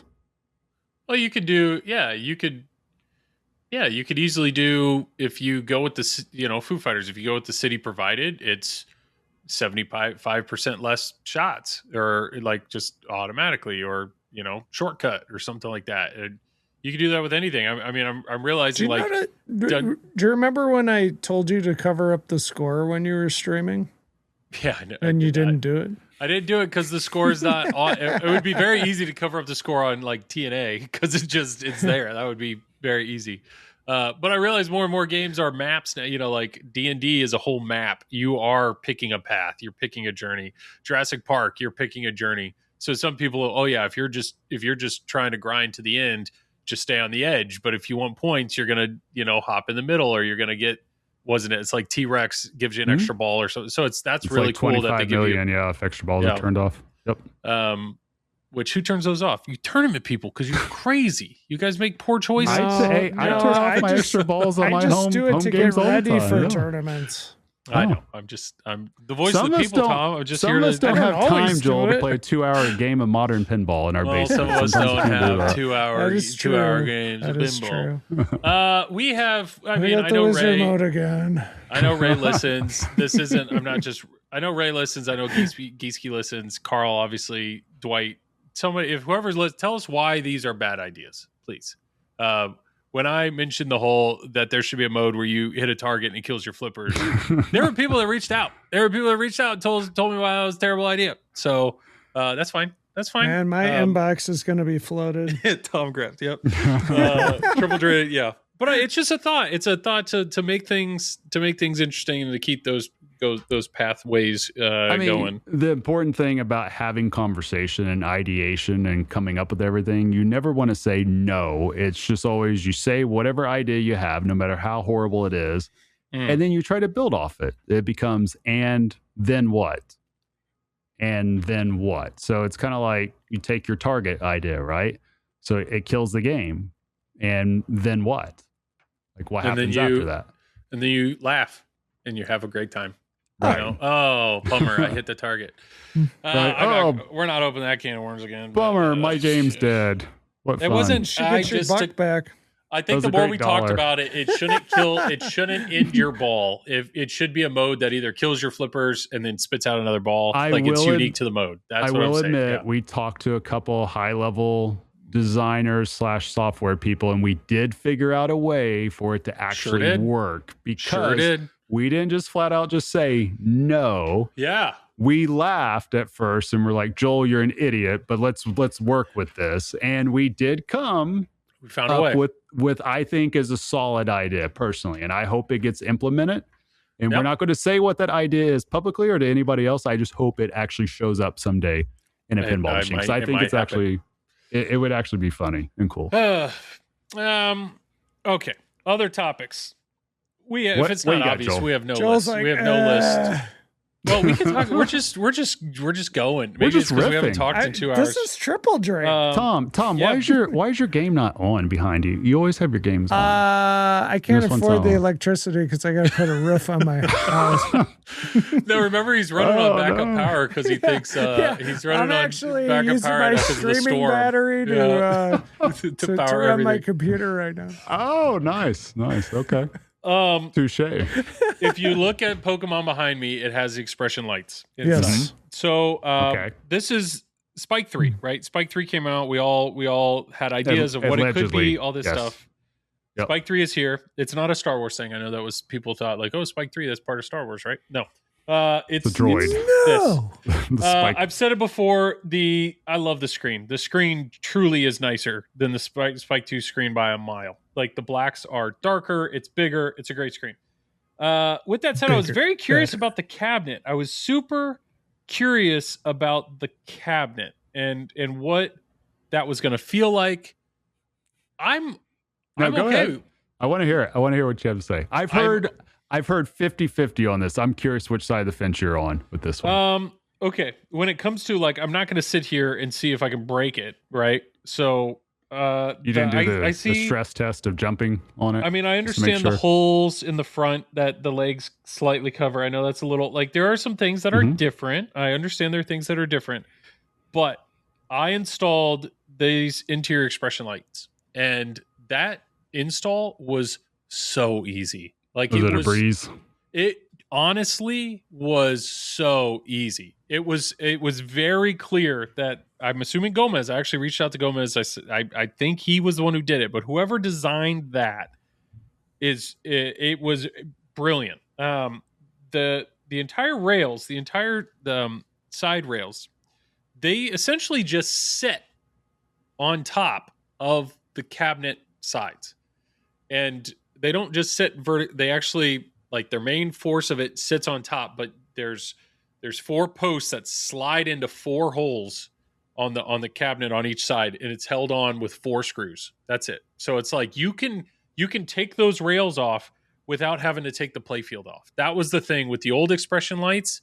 You essentially had to take the entire playfield out of the cabinet. And if you remember, because I had to do this with Led Zeppelin, they did not, in the initial instructions, it did not tell you you were going to have to do that. And it was a pain in the ass once we got to the point that we realized we would have to do that. I did it with Wick. I did it with Wick. I did it actually with Wick and But did with you guys know Zeppelin. that you were going to have to remove the playfield? Like when you started? I figured that you can't bend it. Yeah. Like I just distinctly remember I was in the middle of trying to do it, and I got to the point that I'm like, this isn't working. What do you have to do? And then I finally figured it out. Yeah. That's exactly what I did. Exactly what I did. I mean, it is pretty impressive that you can take a Stern playfield out by disconnecting like 3 things, and then you just have to lift it up and hope that you don't mess it up. But break anything, yeah. I've done it on 2 games. It sucked. Mm-hmm. But this, honestly, was so easy, and it's really impressive how you unscrew those 4 screws on the side, and you slide it out to the side, and then the channel that the glass goes in, the expression light channel, all of it comes out, and then there's 6 little screws you unscrew, and then you see this formed plastic piece, and part of it is the glass channel, and then the other is where you'll slide in your LED rail. And if you had expression lights for the outside, you would end up replacing it with new side metal blades that are going to be custom cut, and you'll slide in another LED strip. So honestly, the most annoying part of the install is just running the wires, which is easy, but then connecting, there's like 12 of those ferrite cores, magnetic, like clip-on ferrite cores that you clip on to different parts of the wire to make sure it cuts out any sort of interference. So I filmed the tutorial. Zach's going to edit it and upload it. But I was super impressed. Like, honestly, super impressed with how easy that is. And it adds a ton. It adds a ton to the game. And I hope that's something that Stern obviously keeps doing, is making great light shows for the expression light speakers. I don't have any in this game. But the expression lights in the game, honestly, as easy as that install is, worst case, if you buy the game, have a set, put them in. If you go to sell the game, take them out. Like, it's so easy. It's so easy to put them in and take it out.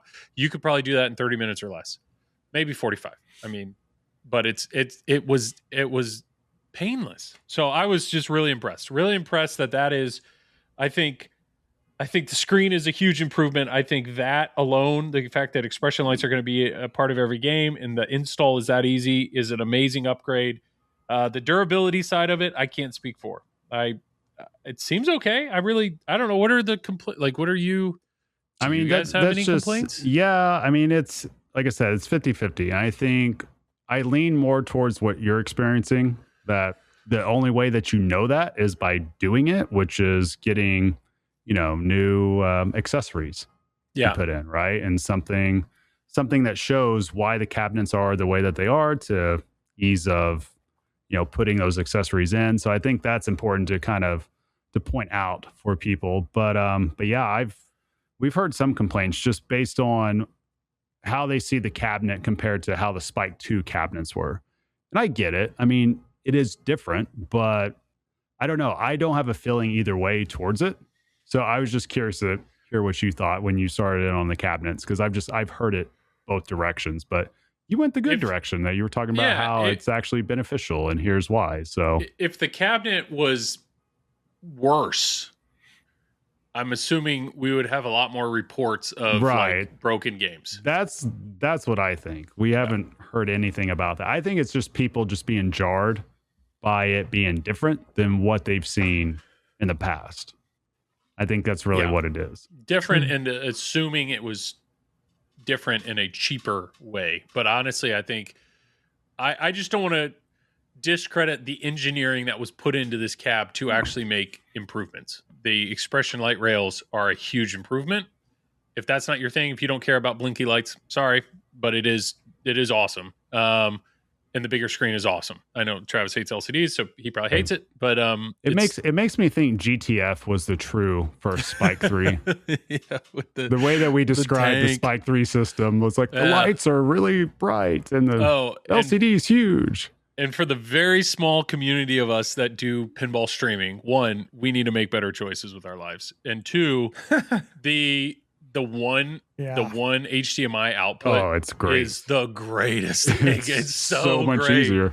Yeah, to do all that. So I'm super impressed with Spike 3 and the future of that. But when it comes to like, it is funny. I mean, I've moved enough games in and out of it that you can tell like a Stern game feels lighter than the rest compared to you. Like, I remember moving what was it, like Harry Potter in and out of the game. It's like that game is a tank, like not a tank. Maybe I don't mean a tank as in it's the build quality is but then I remember moving like Funhouse remake, and it was like, why does this game weigh so much? Like, this game Like that is Heavy. so there's certain games that are they just weigh a ton. And I don't know if that is just, oh, this weighs a ton, which means it's higher quality. I don't know. I don't know if that's necessarily just means you need to work out more, Joel. That's what it is. I need to get swole.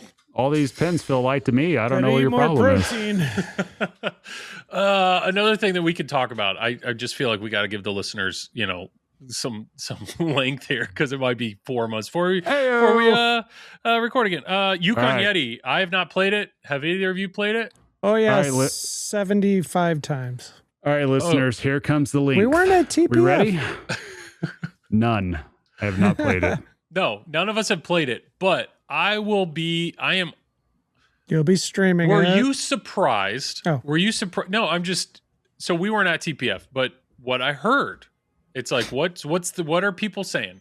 People are at TPF. What are people saying? It's the greatest I heard people game talk ever. about, they're like, Pokemon is cool. It shoots quick. I mean, that was about it. A lot of people play Beetlejuice. They're like, Beetlejuice is super immersive, and why aren't Spooky selling more of them? Like, there was a lot of praise, but a game that people talked a lot about was Yukon Yeti. And I've been there for the Ninja Eclipse release. I've been there for the Merlin's Arcade release. I think it's cool what Turner Pinball is doing. I just feel like it's very unique what they're doing, and I feel like they have a very unique market that they're selling for. I just feel like a lot of Turner Pinball machines end up in collections where these are pinball enthusiasts with a lot of games and they just want something different. So they're going to try giving Turner a chance. Like, that was the type of people. There was no buzz. Like, I've never had a buzz about Ninja Eclipse. I never had a buzz about Merlin's Arcade, but there was a legit buzz coming off of Yukon Yeti and people having a really good time on that game. And that surprised me. I wasn't expecting that. And what are your thoughts on that? I don't think it's sold out. I haven't heard it's sold out, so it hasn't sold 500 something, but I know it's sold at least 250 because they said over half are sold. Does that surprise you that this game is being received the way it is? Is Whitewater that beloved? That's what Travis is shaking his head to. Yeah, I mean, it's not like pinball enthusiasts know what Whitewater is. So there's a basis for understanding where this theme comes from. So it might be like a spiritual successor of it, but people are able to make that connection. So I think that's smart regardless. I've watched the gameplay to it a little bit, and what's the first thing I told you guys when it first came out? Like within about an hour, I was just like, I wasn't sure in terms of just looking at the geometry and some of the shots, and I'm still not sure, but I'm willing to give it a try whenever I do get a chance to play. I think the ball lock system looks pretty cool though. I mean, I don't know if I enjoy it like dumping all down the middle like I saw in a few videos, but I don't know if that's intentional or what. But I mean, overall, I think layout's fine. The upper playfield kind of scares me a little bit though. Like I don't know if it's as good as the original Whitewater upper playfield. I think it might not be as good, actually, if I'm just being honest. Same designer, I don't think his foam core has improved over the years.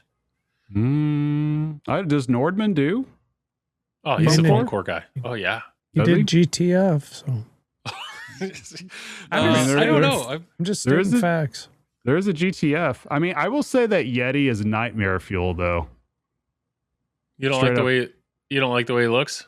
Dude, have you looked at the way he looks? I do, and I'm surprised. Is it Brad Dukes or is it Matt Andrews? It's Brad Dukes. Brad Dukes is the artist. Okay. I don't know. I'm saying that confidently, and I hope I'm right. They have hired him. He was the guy that did. I think he had done Looney Tunes, and he did something else. And he's a very talented artist, but he is the full time. He is the art. I'm talking about just the sculpt of it. The sculpt of the Yeti. Oh, the sculpt. Have you looked at the sculpt? It's Brad Duke. Brad Duke. Like look at the sculpt. Here, I'll send you guys a screenshot right now. Okay. Yeah, I did. Okay, I was right. Since I'm the only one here. Okay, I'm seeing the art. The art's fine. I'm okay with the art. I don't have. Oh, nobody else. The smile. Oh, you see it now. Yeah. So one of the things I heard. So this is, I say, Eclectic Gamers Podcast. If you haven't had enough Dennis Kriesel, listen to Eclectic Gamers Podcast. Dennis and Tony, they're great. They are great, and I have something to say about Dennis, but they played Yukon Yeti. They enjoyed it. They enjoyed it. One of the things they said was that ball lock, though, it's pretty slow. So it's one of those, it may look pretty awesome the first few times, but after a while, you're going to be like, can you just get up the mountain? Did you just send Joel the photo? Because I do not see it. No, I pulled it up myself. I'll send it. Sorry. I'll send it to you. I've wasted the last minute of my life. They said some good stuff about Yukon Yeti, but they had somebody write in and basically say, I think Yukon Yeti looks awesome, but the art is getting some hate. And so the question is, do you think they'd change the art? Which this is Brad Duke. It's Turner Pinball's full-time artist. Like I don't know. Maybe he takes feet. Like what part? I don't think he's going to redesign the whole art package. That doesn't make any sense. Like, I don't have any issues with the art, but there's some people maybe thinking it's too, I don't know, childish or whatever. I don't have any issues with that. But I feel like I've seen this somewhere. Like, not. Well, it's the same art style as Ninja Eclipse. It's the same art style as Merlin's Arcade. It's the same artist. Okay. Kind of like how Zombie Yeti has that is Zombie Yeti art, or Dirty Donnie or Johnny Crap. Like they can all have their things. But so somebody had asked, would they change the art? And then somebody else asked, would they change the music? Like the music seems cheap or shallow, or like they need more audio. So the art's hard to change. The music, that is something that's code. That's something that I think could improve. So maybe with sales, they would invest, and it would be, I don't know, the more that I play pinball and the more that I stream, having somebody great doing your sound package can really elevate a game quickly. Like Jeff with Dirty Pool, his Barrel of Fun sound packages, both Dune and Winchester, are amazing. And then he just redid Labyrinth. You have, holy cow, why can I not think of the guy? He did Alien, and he did Pulp Fiction, and he did, I can't think of the guy. People are probably screaming it out there. The sound guy, David did Alien and Pulp Fiction. Is that who you're trying to say? Yes, David Thiel. Yes, because he did Hobbit. He did, like, there's some amazing guys. And then Stern has, is it not Jeremy? Cannot think of a name? Jerry Thompson. That guy. Yes. Like those three. Great. I'm sorry, everybody. I struggle. I don't know anything about. I just talk. Let's just shit on EM some more. Let's go back that direction. Do they do anything with sound? Oh no, they have freaking bells and chimes. Which is let me crap on Dennis Kriesel. Okay. I like Dennis Kriesel. He's a great guy. So same as Tony. They did a review of all the games that they played, and there was a bunch of games they hadn't played before. They played King Kong for the first time. Mm-hmm. And you know what they said about King Kong? They said King Kong was forgettable. Forgettable. That's what Dennis Kriesel said. I mean, that's a fair assessment. Everybody's allowed to say that. Everybody's allowed to have that. But that was one of those. I heard it, and I was just like, I forgot what I ate for dinner tonight.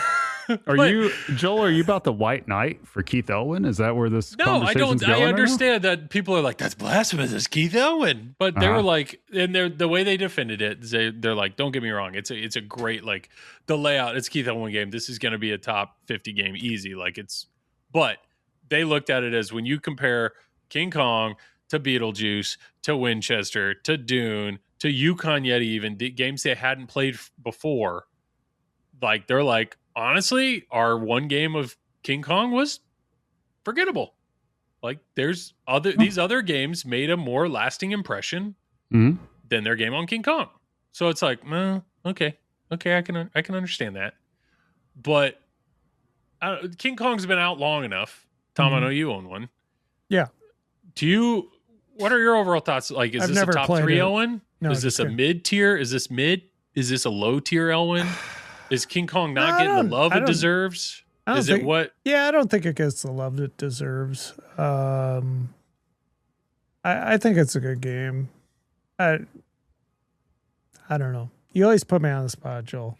I don't have it. I want to play it more. That's a game I want to stream more. I think it's like a top 3, Ellen. Top 3, in my humble opinion. But do you want to list those 3? No, I don't. I don't want to put you on the spot. I don't want because I don't really give a crap about lists. So. I'll say I think the layout on Kong is probably his best layout. I think it is personally. How can it be the best layout, but yet somebody can play it? It's forgettable. Like that's it's just like we talked about. Just people different strokes for different folks. I mean, Joel, you want every game to be like Legends of Zelda, where there's no score, and Travis wants to. I mean, some people want to buy an X-Men and just hit the middle ramp over and over again. Like that's perfectly fine, Joel. You don't have to do that anymore, Travis. Why can't you do that? Never get. That's fine. Okay, you'll never get to save the city doing that. It's different strokes for different folks. Like it's perfectly fine. But I think if I had like one major critique of King Kong, and I think really what it boils down to is it's a type of game that the theme is very forgettable for the vast majority of people. People like King Kong just does not resonate. It doesn't hit the same way as say like a Godzilla, right? I don't think I distinctly remember this when I was younger. Me and my friends, there would be 2 franchises that we would have slumber parties. That's cool. You had friends. Oh yeah, it was awesome. Yeah, it was awesome. I mean, my mom probably like baited them into it, like just said, hey, I'll give you ice cream or something. But either way, so whenever we'd have like get-togethers and slumber parties and all that, there would be 2 franchises that we would always get the VHS. Okay, take it back. 3. One of them nobody probably even knows, but there's a couple that everybody knows. Godzilla was one of them, to where we'd watch like all the different Godzillas. So everybody from my generation, just at least around Oklahoma, they enjoyed Godzilla. Like we'd all talk about it, we all play it. Sure. The other one was Rocky. Like that one, like you get a bunch of preteen boys back then. We were like, fuck yeah, we're kicking the Russians' ass. Yeah. And all that.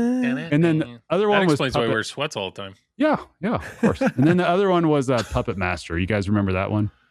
No. Remember that horror movie scene? That's why I wasn't going to say that, but somebody out there knows. But what I'm getting at is nobody had a slumber party watching King Kong. All right, nobody King Kong did. versus Godzilla?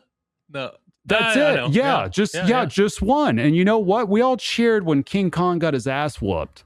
And it was blasphemous that they allowed King Kong to even win that. It was so dumb. Spoiler alert if you haven't watched the 1970s version, but still.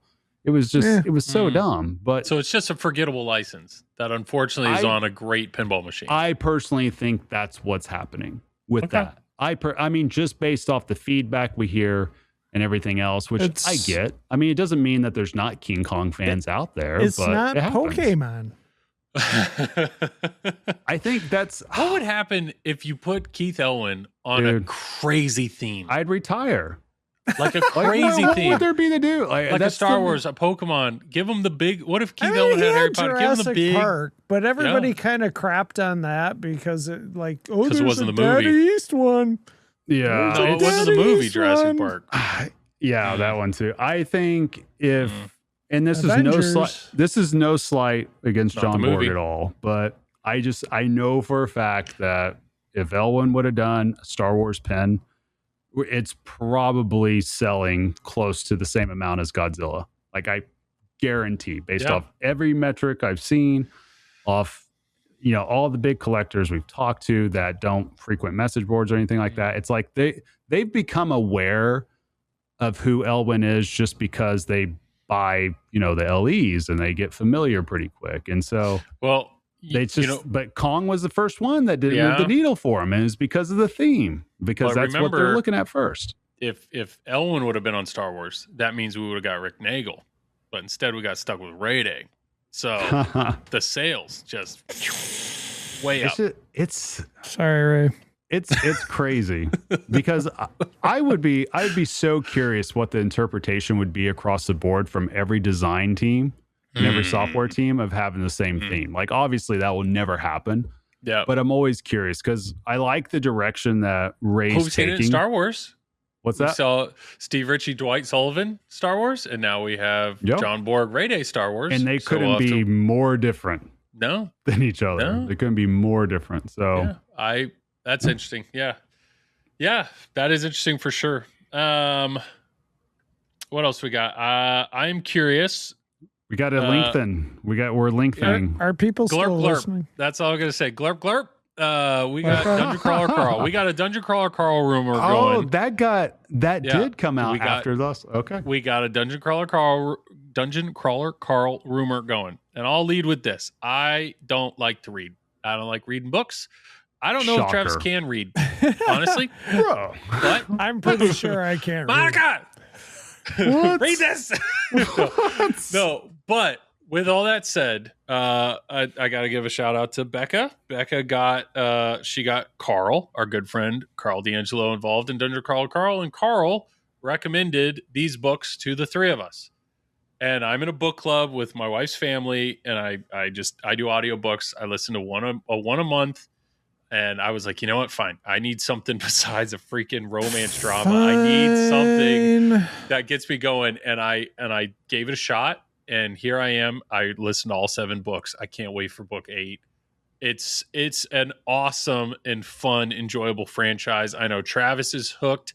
Tom, I don't think you got as hooked as Travis and I. I started listening to it, and I was in Chicago traffic, and I got really pissed off, and then it was bothering me, so I couldn't listen to it anymore, and I'd throw some music on. Okay. But I did enjoy like the first couple hours I listened to. Well, you got a long trip. You've only listened to 2 hours of book 1? No, I think I listened to like 3 or 4, but literally like it was like a 6-hour trip into Chicago. What? Well, have you ever driven in rush hour in Chicago? It sucks. No, Monica does that. I don't drive. Monica does that. That's why I don't live there anymore. You should give it more. You should keep going. You got another long trip ahead of you. For people listening to this and you're like, what are you talking about? It's a lit RPG, a literature role-playing game type book. And it's if you're looking, it's crude. I'll tell you that. It's kind of graphic. It's got profanity and it can be gross at times, but it's hilarious. It's legit. It's one of the best book series I've ever listened to. It's got an amazing storyline and it's growing. It's growing. The following of Dungeon Crawler Carl is growing. It's becoming a big thing at the different conventions and whatnot. I think it's Paramount just picked up, or one of the TV channels just picked up. They're going to make the books into a live action show.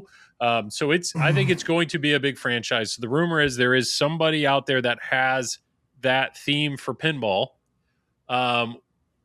My question would be like assets at this point. Well, assets are books, right? Yes, but there's nothing visual. Yeah, I mean, I've seen some like art representations of the characters and stuff. That's about it. That's like the only technically approved art for the series. I thought there was like a graphic novel coming out or something like that. There's a few different things. Am I making that up? No, there's a spinoff coming. Yeah, it's a deep, rich world. I think I've listened to the first book now 4.5 times. And I've heard every book twice, and I'm trying to go through my 3rd time now. It's really like it's fun. It's a great series. And then the 8th book comes out in less than a month now. Yeah, I am all in on the audio book only though, just because they have one guy that performs all the voices and he is incredible. And so that was the thing. His name is Jeff Hayes, I think is his name. Yep. They already mentioned that he is going to do the audio. So for him to be on board, that's huge. That is huge. That's like getting Daniel Radcliffe in Harry Potter. That is huge. So to me, whoever's making this game, I don't even need an LCD screen. Like I don't need you to make characters and movie clips or anything. You can go Pulp Fiction and just go all audio. I'm okay with that. I think this has a really big following, and I'm super curious to hear who has this. There's a lot of rumors out there. Is this a big enough license for Stern? Doubtful. Is this big enough license for JJP? Doubtful. Do I think Barrels of Fun has this? I don't think they do. I want them to. This was a low-key bigger license than what people realize. Just like it wasn't a Kickstarter, but what was it called that came out today, Joel? Like a backer kit? Yeah, they raised for, I guess, a game that associated with the theme. They raised over $2 million just in the span of seconds. Like it happened. Like a role-playing game? Like it's a kind role-playing of thing, or a card game? Yeah, exactly right. So the fandom of this is massive. Like we're talking people will wait in line for hours just to like meet the author, get an autograph. Get a book signed. Yeah, he's down to earth and everything. Like it is big time. I think once it gets out there, even a TV show, I think it's going to grow. Massively. Yes, it absolutely could. I'm just curious who was smart enough to grab it now. And my only fear is it's a really small pinball manufacturer, and that's one of those things where I don't know who got this. Well, yeah, and what Joel's not revealing either, Tom, is that him and we talk Dungeon Crawler Carl nearly daily. Like that's how obsessed we are with this. Like it's a good time.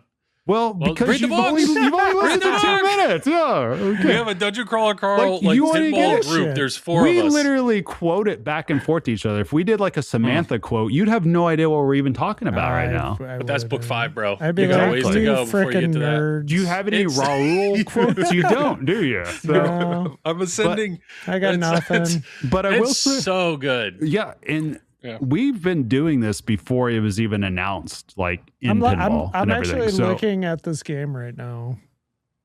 Oh, the role-playing game?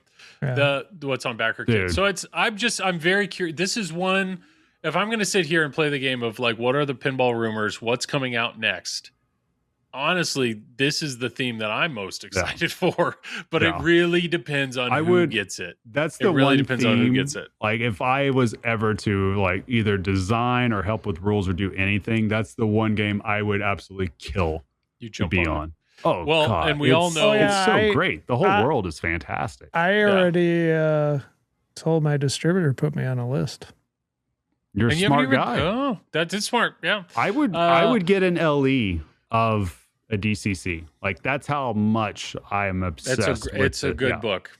I would encourage people. I would encourage people to give it a shot. It might not be your cup of tea. It might not be your cup of tea. As a role playing game, this would be awesome. As a pinball game, it would be awesome. Yes, there's so many characters. Well, we're talking. And the voices are great. Yeah. The real quick synopsis of Dungeon Crawler Carl, and you learn this in the first chapter, is basically aliens show up and they make there's the collapse. Every building in the entire world literally sucked into the earth. If you happen to be under a roof, whether that was in a car or in a building, you're dead. You're dead. So all the people that were outside of these buildings are like, now all of a sudden they're looking around and the world is flat. And then these doors pop up and your options are either like they hear a voice. Your options are either stay on the surface or go down the door. And if you go down the door, what you're entering the dungeon. And this is called Dungeon Crawler World. It's a TV series that is done. It is put on by a corporation. And this is for different. There's a whole things of aliens that they basically mine. You have resources and then they make so much money. This is the most popular show every year across the entire universe, is watching the native species of whatever planet they're harvesting try to survive. It's basically what it is. And what is cool is it's not just, sure, level 1 is just straight up dungeon. Like they're in a dungeon working their way through a dungeon. But all the other floors after that, they're not necessarily in a dungeon. They're in different worlds. They're doing different things. And the creativity of the book series just changes. Every single floor is different. And that's what's amazing with this author, is how different the books are and the different challenges that are presented to the main character. The main character is a guy named Carl, and he happened to enter the floor with his ex-girlfriend's cat, whose name is Princess Donut. And their adventures are, fantastic. Donut. So there's your quick little synopsis. If you like funny, if you like problem solving, if you like this type of fantasy type, it's awesome. It's an awesome book series. So that's me geeking out on it for a little bit. If you happen to be a fan, let us know. If you're not, give it a shot. Don't give it a shot with kids in the car. Don't give it a shot with, but just go with the audiobook. Please go with the audiobook and have a good time. Well, there's so many great characters too. So many good ones that get added on. That the awesome thing is the true iconic characters of it. Like there's 2 iconic characters at the very beginning, right? Yeah. But the other iconic characters don't even show up until later on. And it's just fantastic because you can come in and out of it. So it's almost like Game of Thrones-esque in a way, that a new character comes on and you don't even need to know their backstory, but you immediately get what their motivation is. And I guess the writer that does this, it's so prolific how he can pump these novels out. Yeah. But it's crystal clear what the motivations are. Mm-hmm. And what's even better with the audiobooks is Jeff Hayes has unique voices for everyone. For everyone. And they're so good. Like when you listen to the book, there's never any confusion of who's talking. Like, Nope. The different, it's like listening to a movie. It's really well done. So enough of that. I know it's not pinball. We've already lost 75% of our audience, but it's awesome. Joel, are you familiar with who Liv Morgan is from WWE? Is this the picture you posted the other day? That no, like but this I don't know. I don't know anything. No, about somebody sent this to me because it happened on Raw the other day, and I just sent it to the group chat. Looks just like Samantha. Yeah, you sent that picture. Like yeah, I agree. Yep, it is fantastic. Yeah, it's worth. I don't know. Just give it a shot. That's all I can say. If this is going to be a thing, I don't, because I haven't. That's book 5. I got to tell him. Well, no, you're going to ruin it for. Tell me off the. No, I got to tell you now. Well, because somebody's going to be everybody. Like, yeah, Samantha's spoiler. Right. Oh my gosh! Fine. It's worth it. It's okay. Spoiler. So with all that, I'm just Samantha's the best literary character in the history of history. She's awesome. I think she's hilarious. I think I know the character just by looking at the game and seeing the Liv Morgan picture. So with all that said, when I look ahead with rumors, Transformers, Fallout, Sonic, Dungeon Crawler Carl. Those are all rumors. Circus Voltaire was announced. Are we excited about that? American Pinball's back. Yeah. Are we excited about that? Yeah, why not? Sure. Why not? It's more pinball. Might as well. I mean, we might as well redo Shadow and Whitewater. Oh wait, that's Yukon. I do like Circus Voltaire. I do like Circus Jackbot. Voltaire. I like Circus Voltaire. I think it's a fun layout. No. You want Jackbot? I already have it. I was just naming games I have. You want a Jackbot remaster? Indiana Jones. That would be huge. It would be. Yeah. I mean, it's a possibility. Just do all the Bally Williams. It's fine. I mean, imagine all the possibilities. They're calling Circus Voltaire a reimagine, right? So here's what I want. Mm-hmm. What does that mean? I want a radical redone. I think I've mentioned that before. Redo that, make it Tony Hawk Pro Skater. Yeah, and the then soundtrack. Update the code. The Ace of Spades. Have you played that game? You guys have to have played. Ace of Spades. Tony Hawk Pro Skater. I mean, you might be onto something, Tom. Maybe there's a radical game in active development right now. Do it. Maybe there is. Maybe there's not. And this is just Travis being Travis. I'm just going to keep saying maybe there is, and maybe somebody will run with it and put the rumor out there. Do it. I will say I am excited to see Circus Voltaire redone. What I'm very hesitant to see. Sorry, Travis, but like the Funhouse remake, the additional code that was did a nothing fantastic for me. Game, Joel. I don't know why it didn't win all the Twippies. Did nothing for me, and so what additional code? What are you talking about? The 2.0 package. Oh, I didn't do it. That's not nothing me. For me. That's not me. So I didn't do any of that. There's a the 2.0 there was way before me. I've played Circus Voltaire a handful of times, and I looked when they announced it. I did a quick YouTube, and there's like Jack Danger has a video on Dead Flip where he beat Circus Voltaire. I think it's in 18 minutes. Like there's not, if you want to talk about shallow code, there's really not a ton to do in the game. Okay. To beat the game. So let's see what they add. Oh, I know it's still fun. I'll give you some inside baseball here, Joel, because the project's already at the end of it. Anyways, there may or may not be in existence a full write-out skeleton of a Funhouse 2.5 code with rules. And I may be the only one that actually is in the possession of that. So you made them. You made the rules. It's I didn't very say that. hard to make a classic I'm just saying game I'm in possession better. of it. Song And is. I think it's pretty good. I think it would be fun. Put that in the game? Because if you have it on a piece of paper, I can't play a piece of paper. No, nobody is. I'm just saying that it exists. So, I mean, I could tell you what it would have been like. No. Not on the podcast, but off podcast. You'd probably be like, okay, that sounds fun. It probably would have been better. I mean, I don't know. It just didn't do okay. it. It's fine. It's fine. It's just it didn't do it for me. So that's where I'm very curious to see with the Circus Voltaire release, where to me, I think it'll be fun. Canyon, I think it'll be fine. Cactus Canyon, the Lyman Sheets extended code is a reason to buy this game. Like, it is that code, what they added, made that game incredible. And that, to Preaching to the choir. This is music to my ears. Of course. The Funhouse 2.0 code is not reason to buy that game. So what you're saying is, if somebody can put on good code with solid rules to a remake, that increases the potential for sales and the longevity. It's a crazy idea. It's a crazy idea. Yeah. I'm not the one saying it, people. It's a crazy idea. I'm not the one saying it.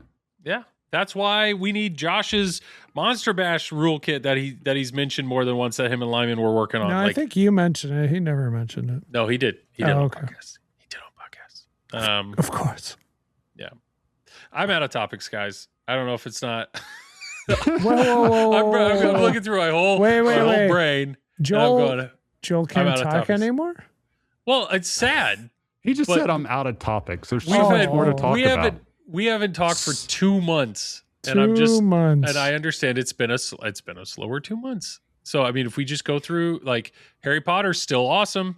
You still like Harry Potter, Tom? Yeah. Harry Potter's still great. Does it hold up well against the other games that you have in your collection? It does. When was the last time you played it? 3 months ago. Let me ask you this, Tom. Somebody brand new to pinball. Somebody's like, they make ping pong? Somebody brand new to pinball is like, I need one, right? And which would you recommend? Get Harry a Winchester. Potter? No, just Harry kidding. Potter or Pokemon? Like, let's say they have kids, 10-year-old kids. 100% honesty. Yes. Ooh, they have Which kids. would you recommend to a brand new pinball person? And they like both themes. They're just like, I can't decide. They're like, How old are the kids? 10. Like, let's say they're 10-year-olds. Like, they've loved Pokemon. They collect cards, and we've read through all the Harry Potter books, and they've seen all the movies. Like, but we love the themes in our house. Make your own decision. Oh, good. Would they go to the amusement park? Get away from me. Kid smells. I'm telling you, my answer to that question would be Pokemon. I would say Harry Potter.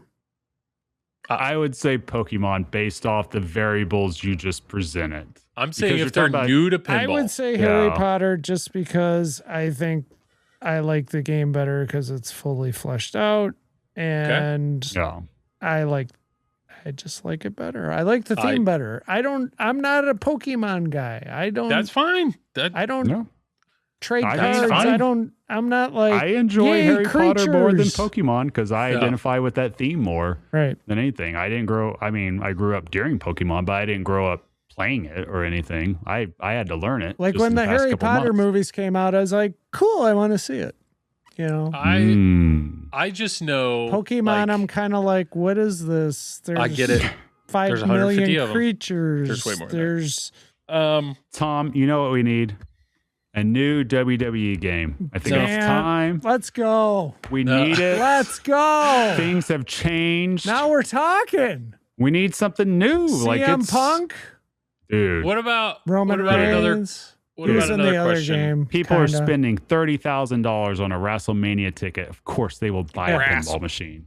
If get the money. Same group of people, and they're saying we want to buy a pinball machine for our family, and you have to choose between Pokemon, WrestleMania, CM Punk, WrestleMania LE Edition. It plays freaking Cult of Personality every single time. Your options are Pokemon or Star Wars: Fall of the Empire. Which one would you recommend to somebody? Joel? I wasn't listening to you guys. Listening to Travis. Wrestling. He's going a different direction with it. Over there. New family. It's a family. They're new to pinball. New family. Okay. It's a New family family. new to pinball. They're saying we're going to put one in our basement. We're excited. Mm-hmm. We got 10, 12-year-old kids. Mm-hmm. Star Wars Fall of the Empire or Pokemon. This is easy. Are they a Disney family? Are they a Disney family? Like, do they go to Disney World? Do they travel? Okay, Star Wars. Again, easy. Next question. I literally hate making decisions for other people because it's like, Joel, which golf cart do you want? Do you want that golf cart or that golf cart? And I'm like, you tell me, Tom. Dude. Tell me. Yeah, get this one because it Tom, drives faster. And you're like, Tom, my kid would fall off the back. Tom, you would be floored. At least, like, I mean, it's often new people to pinball. Honestly, they need that guidance. So these questions Joel's asking, it's the same exact thing we hear all the time. I absolutely love the Star Wars theme. Like when I was growing up, like Star Wars was the bomb. And this is the best Star Wars game that I've played. I will agree with that. I do think Star Wars Fall of the Empire is the best Star Wars game. I really like the Daddy East one. But like in comparison, like this just has it all. Like I do think it's good. Probably the LCD that Travis hates, but I don't care. And the expression lights and all that. What I'm trying to I voice, can't get though, on a pro. I'm going to start enjoying the LCD more. That's like my New Year's resolution here in April. You know to start liking LCDs I'm gonna more. get those I'm gonna drill out my cabinet and put the. No, I'm going to start just watching the LCD as often as possible. I think that's called just TV. I'm not even going to worry about the flippers. No, I'm just going to watch the LCD. Just a track mode all day. Don't look at the score because that's okay. The reason I was asking the question, shit going up, I don't get it. Right. The reason I was asking the question is I would want me to not say Pokemon. I would hate to somebody new to pinball to fork over $10,000 to put a pinball machine in their house. And the game is either too complex or too hard for them to like enjoy it. It's easy. Think for a new player, I think I think if you hate King Kong and you hate like the new Star Wars, I think Pokemon is the way to go, honestly. Okay. Because it's simple to learn. Yeah. It's very simple to learn at this point. Whereas those other games are like, you kind of need an encyclopedia to like understand what's going on. And I'm not saying that as a tournament player or collector or somebody who's been in here for 15 years. I'm saying it as somebody who trying to see the world through a novice's eyes. That was what I'm asking. Yeah. Yes. So in that regard, I would say, yeah, maybe Pokemon's for you.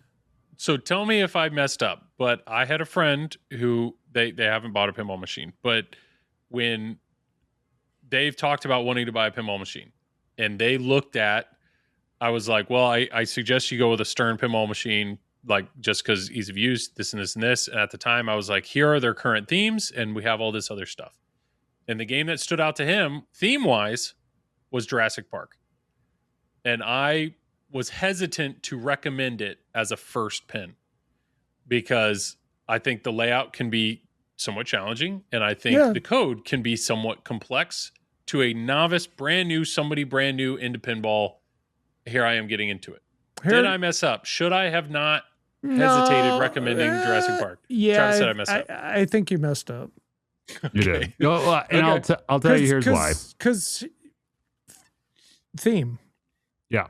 Any time you have somebody that's brand new to pinball, always let them pick theme first. And the reason for it is they don't have any knowledge of what pinball is really beyond maybe going to location and playing it here and there, right? Because we're talking about somebody brand new.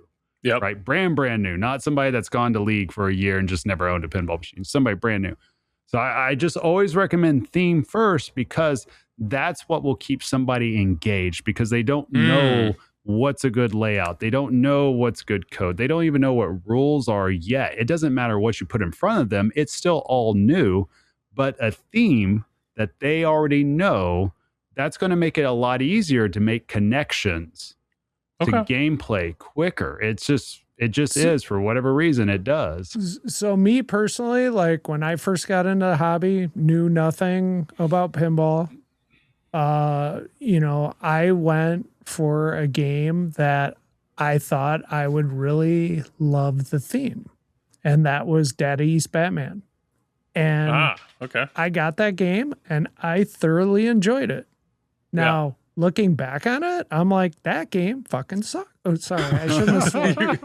But looking back on you it, really like, hate that game, Tom. It's fine. It's fine. Like you grew as a player. I grew as a player, and I was like, wow, this is really easy. Like it's not a game I'm gonna find in a tournament. And I'm not saying that makes a good game, but what I'm saying is, like, it just got to a point where I was like, wow, this is getting kind of boring, but initially, like, I loved it because it was Batman. It was the theme. Yeah. I mean, the first game I got was Stern Avatar, and that was just because it was a crazy deal. And then I traded that for Simpsons. Like, that was the theme that I was like, I was reading Pinside, I was 6 months into the hobby or whatever. I was reading, people love this game. This is a great game. It's got crazy depth, and I like Simpsons. Boom. Like, I get it. Theme sells. We know this. We've preached that. I just know, I get enough messages, whether it's on Pinside or Facebook or this, like, you've streamed this and streamed this. I'm looking at my first game. What do you recommend? This or this? And it's like, I just try to look at it through the eyes of a novice, of which game is potentially easier to shoot or easier to understand, because I want you to get hooked. But it sounds like Travis's answer is, which theme do you like more? Well, yeah, get that. Because here's why: is because 1 always leads to 2, 2 always becomes 4, right? Okay. So, in order for somebody to truly, and here's why: in order to enjoy the game, you have to connect with it. Yeah. So, if somebody buys a game just squarely off recommended gameplay and they're not a player yet, then you're taking it's not saying that won't work, but that person's taking a massive chance that they may not resonate at all with any part of the theme or anything like that. And it's oftentimes you have to already have a skill set built in order to truly appreciate a game that you may not like the theme at all. Right, in order to just appreciate the gameplay. So King Kong, that's a prime example of a game that a lot of people got to get past the theme, because the gameplay is a whole lot of fun. But if somebody can't get past the theme, they're not going to notice that anyway. So I think that's just kind of where you got to build that up by just playing a theme, and then eventually you start understanding pinball, you start listening to podcasts, watching videos, going to shows, playing on location, and then you start to get a better idea with what you enjoy and with what starts resonating with you. You start making those connections that, this shot kind of feels like this shot, or this spinner kind of feels like that spinner, and I really like that. So you start going deeper and deeper. And I think everybody's been there. If you can really think, and Tom just did it, but Joel, if you can really think about one of the first games that you ever owned, and then think about the direction that you went after that, like what you started valuing, because you probably evolved in terms of what you like as a player, and you felt more confident later on in knowing what you enjoyed gameplay wise. It wasn't just this fog that you didn't quite understand anymore, but it took time to get there. But yeah, I think, and plus too, it's important too, if you have a brand new person to pinball, you can always remind them that, hey, you don't have to play 3 balls. You could set it to 5 ball, 10 ball. So even if it's too hard, you can play as if you're playing 3 games in one anyways. Play longer. Yeah. Just enjoy your theme. Yeah, put the training wheels on and have fun. Like, you paid the money for it. Why not? These are valid points. I messed up. I should have recommended Jurassic Park. When did you tell him this, Joel? We could rectify this right now. Oh, shit. It was Jurassic Park, and then does he still play pinball? He never ended up Jurassic Park. He never ended up buying a game. He still wants to buy a game, but I'm curious at this point. You're wondering I crushed everything. Crushed everything. Messed up. I messed he doesn't up. play anymore. Joel's gonna be late. No, he didn't. He it was one of those, like, he was redoing his basement, and he's like, I think I want to add a pinball machine. What do you recommend? And call that man tomorrow. Be like, I apologize. I made a mistake. I messed up. This is on me. I'll take it. This is on me. No, and honestly, you could have been like, well, maybe the Stern one's too hard. Maybe try looking for a Dead East one. Like yeah. There's plenty of There's a time and place for. I mean, even a Batman fan, you're saying you could still recommend a Dad East Batman to somebody just because it's like the cost is right. Get it in your house. Try pinball, and if you find yourself playing it, then you can always sell it and get another one. A new player never feels bad about playing a game in which the theme is nostalgic to them. Exactly. They never feel bad about it. Yeah. I'll admit. They only feel bad about it once they understand what pinball is. Episode 1 at one point. But have you guys noticed that? Like, if somebody knows what pinball is, then there's a higher chance that their dream theme could let them down because they're looking at it through a different point of view. Yep. Sure. At that point, right? Yeah. All the flashy lights and everything. I was kind of scared when I heard, Rush. when I knew Rush was coming out. I'm like, am I going to really like it? Like, what if I hate it? Yeah, you got lucky there. Got really lucky. Yeah. Most people hate it though, so I feel great. Well, that's why we're talking about Dungeon Crawler Carl here. It's like, well, depending on the designer, the manufacturer, quality, build quality, all this. I don't know. What recent Stern game? I don't want to hurt. Here's a good question. I know we got to wrap it up, but you guys just queued off something. Sure. What recent Stern game in the past 10 years have come out that you think most people would be like, that was my dream theme and I'm just not happy with how it turned out? Venom. Sorry, Hottie. I know Venom is the one game I like Venom. I enjoy playing Venom. I think Venom's the one I've heard, and the other one I've heard a lot of is Led Zeppelin. Yeah. For various reasons. I can see that. Yeah, I've heard that one a lot. I think that's squarely just from not having Stairway to Heaven. Yeah. That's like the biggest complaint. It's above. That's what's hilarious. It's above the actual layout and the rules. I still enjoy it. Song. Yeah, I had the Pro for a little while, and I enjoyed it. I thought it was fun. To some extent, Turtles. Turtles is a game that people, they're like, it's too hard. So, yeah, I could see that. I think top two, would be Venom and Led Zeppelin. So then, if we take away Godzilla and Jaws, actually, let's just take away all Elwyn pins. What other game by anybody in the past 10 years across any manufacturer do you think, if somebody's like, that's my dream theme, that pin like just nailed it and just crushed it? Dune crushed it. I think Dune crushed it. You're saying take off all Elwyn pins, like anybody else. So if you heard it from Joel, if you're a Dune fan, Elton John's good. Elton John crushed Elton John. I was going to say that. Guns N' Roses, when it first came out, it was really, really popular. Yeah, I could see that. Why is this hard to think of? So I mean, there's a lot of pinball. There's a lot of pinball. I mean, I think Barrels of Fun. I mean, I think Labyrinth really did a really good job. It is hard. It's a harder layout. I mean, that's also Dune. I'm reading some of that. Some people think the layout is hard, but I think they've done the themes very well. Both Labyrinth and Dune.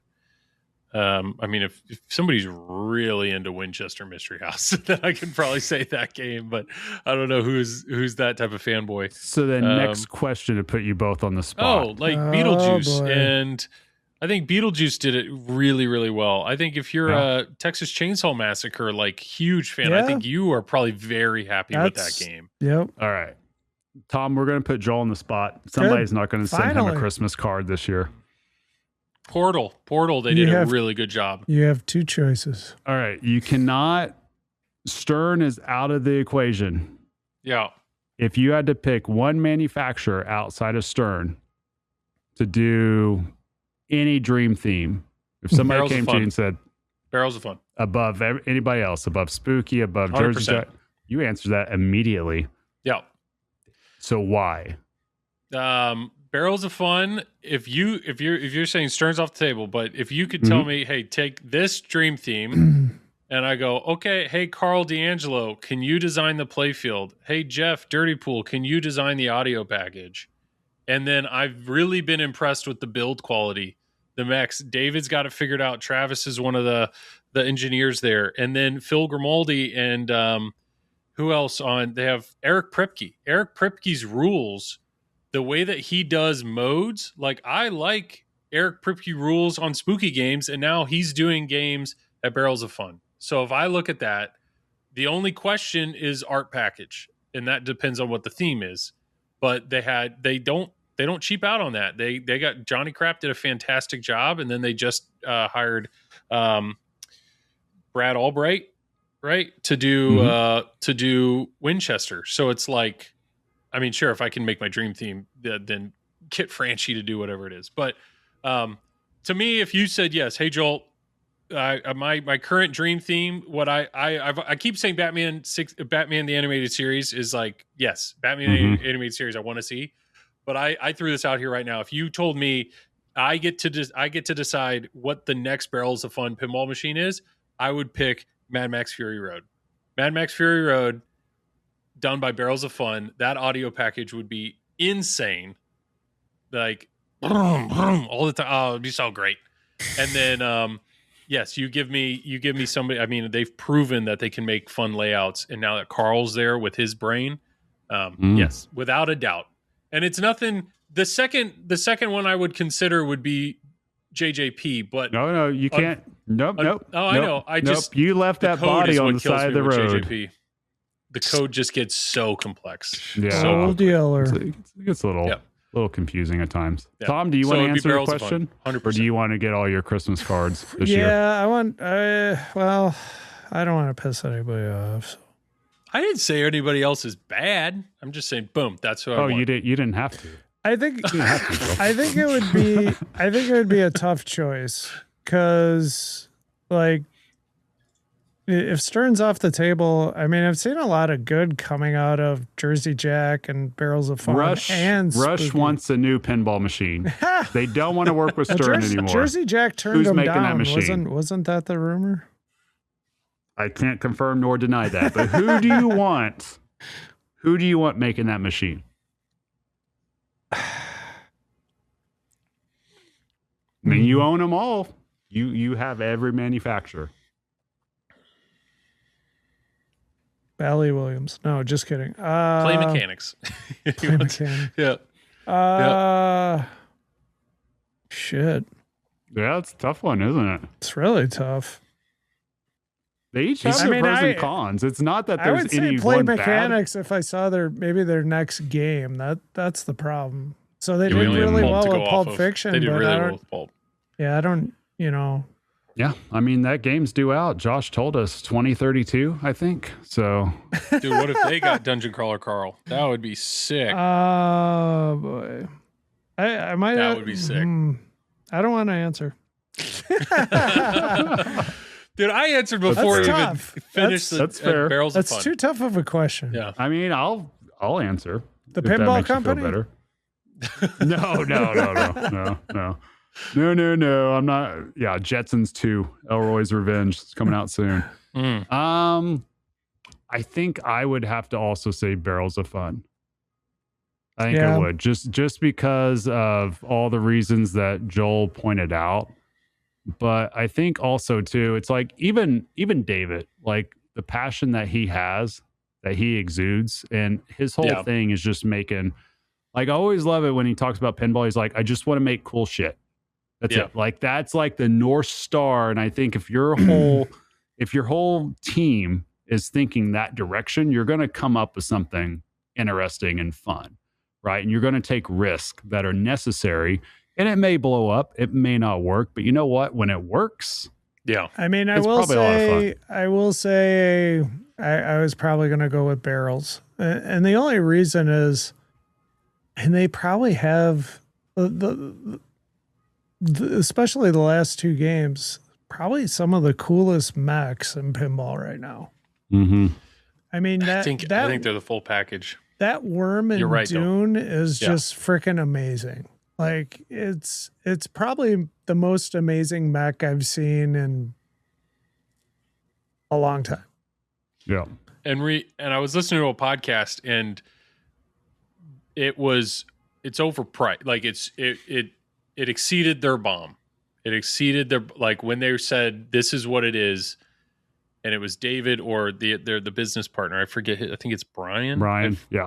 But they were just like, we got to do it. There. It was like, well, we can get it to do this, and this, but we could take this part out, and I don't remember which one, and then it would be okay. And they're like, no, like, and so it's just like, I don't know, to have that mentality of like, this is, if we're gonna do it, we're doing it, and we're doing it. Like, we know how expensive that's going to be, but even Winchester, that's what it needs. The play turntable, yeah, that's so cool, incredible. So, and it's not. I mean, it's scoop 1 minute, it's a orbit 1 minute. It's just, yeah, it's awesome. I mean, Carl's going to do something to top that too. I'm willing to bet. He's one and done. Yeah, I bet the house. He's too tired. He's washed, you think? Yeah, he's washed. He spent all that time on all of his ideas. I'm probably going to have to start giving him ideas. He hasn't asked me yet, but I can tell him. Oh, he did. You forget. No. You forget when he let you know what he thought about that one target thing. Yeah. No, I honestly, I very much believe, and I think what's crazy about Barrels of Fun is they've only been around, it's like 2 years, 3 years. I mean, they are not. Yeah, about 3 years or so, I think. It's at this not point. Crazy. Like, they've built that level of trust that quickly. Right, and I think, I don't own it, but I still think Labyrinth's like a really cool. It's a great game. It's a cool game. It's just like the movie never resonated with me because I've never seen it. Yeah. But, like I appreciate the game for what it is. Yeah. All I need is if I can get like a Christmas Vacation pinball machine, I'd be happy. There's a That would be a hard sell, though. It doesn't matter. They would have one. They'd sell one. I'd get it. 50 grand. Sandlot. I need Sandlot. Desperate for that one. Like those are two. Those are two I need. That and Super Mario Brothers kart. Yeah, Super Mario would be pretty sick. But maybe someday. My two dream teams easily are Batman the Animated Series and Mad Max Fury Road. My brother will preach Blade Runner all day long. That's what he wants. He wanted a Dune, didn't he? He did, and we got it. There's a reason I'm getting it. Yep. So it's there's a lot going on. Wait, is Jared getting it? No, I'm Joel's getting it. Jared doesn't have any room in his house for Jared. pinball. Yeah, that's fair. I do. I know. I wish my brother loved me that much. It'd be awesome. You're an only child. Yeah, I don't have one, but still. And your two friends? What about them? Yeah, what about them? I'm glad one of them wished me happy birthday. That was nice of them. Oh. All right, we've rambled. Elwin turned this podcast off an hour and 20 minutes ago. Easy. Dude. Easy. Yeah. Okay. If you're still here, guys, leave a like, leave a follow, leave a comment. Let us know you stuck to the end. You want to hear what he had to say? Oh, please. Because we were talking baseball earlier, and I said, we're supposed to be recording a Triple Drain episode tonight, but both Joel and Tom are having technical issues. Freaking amateurs. Like, that's what I said. Yeah. He replied back, I didn't know that was still a show. That's fair. Well, thank you for everyone. Yes. Damn. Well, we did it because Ralph needed it. Retro Ralph needed it. I need to tuck Mike into bed. Mike, hope you're doing well. Sleep tight, bud. Oh, yeah. Big Mike. Yeah. Everybody can thank Ralph, though. So Ralph is what did it. Leave a message for guys, Ralph. Tyler, if you think it's been too long, since we've recorded, let Ralph know. Just comment on Ralph's stuff, like whatever. Cool video. Tell Triple Drain they need to record. Just tell Ralph. Cool video. Ralph. Where's Triple Drain at? Yeah. Leave on the YouTube and the Facebook and the emails. Tell Ralph, and we'll get it. He'll let us know. Yeah. So sounds good. All right, let's plug it up. Tom, you go first, bub. I'm Tom. You can find me 6 times a year on this podcast and on Fox Cities Pinball, where I stream a lot of pinball. We got Midwest Gaming Classic coming up. We got the Whopper Chopper in May, and then we have the big one that Travis just got into, which is the IFPA 21 World Championship, which will be held at District 82, which I'll be streaming. So nice. And that's just the first half of the year. You're killing it. You're also the main reason why we can't ever record, because you're killing it everywhere all the time, Tom. My fans need me. Yes. Pinball at the Zoo this weekend. He's signing autographs and babies, whatever you want. He'll sign it. I'm not streaming there. That's Yipsy, I think. So, which is good because I need a break. Check out his stuff on Silver Ball Swag. You can check out his stuff there. Yep. Flipping Out merch is there, and OnlyFans merch is there. Yeah, all of it. Travis, plug away. Yeah, you guys can find me on my my work YouTube, Pinball Company. I do like videos, tutorials, all that. And you guys can also find me here for our podcast every 60 days or so. Where we do it. So yeah. Maybe we should do a podcast like in 3 weeks. Yeah, just something crazy. 4 weeks. Yeah. Maybe there might be a game announced around that time. Let's shoot for May. Yeah. Let's get one in May. Let's not skip a month. Let's get one out for the mothers. Okay, yeah, we're going to get one out, and we're either going to talk about IFBA or we're going to talk about a new game coming out. So we'll see. Maybe. And my name is Joel. I do the Flipping Out YouTube stream. I stream every Wednesday night with my brother, so check us out live. Otherwise, you can check out tutorials, other videos there. Or we got this wonderful podcast that we stream or film, 3-4 times a year. Thank you for the supporters on Patreon. We really appreciate you guys. I'm sorry you contribute monthly and we don't. But thank you for that. That'll change. And that'll change. Wow. Hey, I'll send a bunch of stuff from this weekend. I'll put it all It'll be up. great. We're going to get on it. We'll do better, guys. We'll do better. Okay, so. I'm doing great. Why are you putting we in here? If you go on the Patreon. I'll do better. I'll do better, guys. It's me. I did. Tom report might even for put my his OnlyFans up. I did do the snowstorm. You did the weather report. Okay. I opened my door and there's just snow piled up. I couldn't see outside. It was awesome. Yeah. It is awesome. I didn't have to go to work. It's great. I just played pinball all day. It was awesome. I got to go to work tomorrow. I do. Anyways, I gotta go. Work. Goodbye, everybody. Like always, Tom, you get the last words. Let's get that WrestleMania new wrestling pinup. It's my time. Cut me off.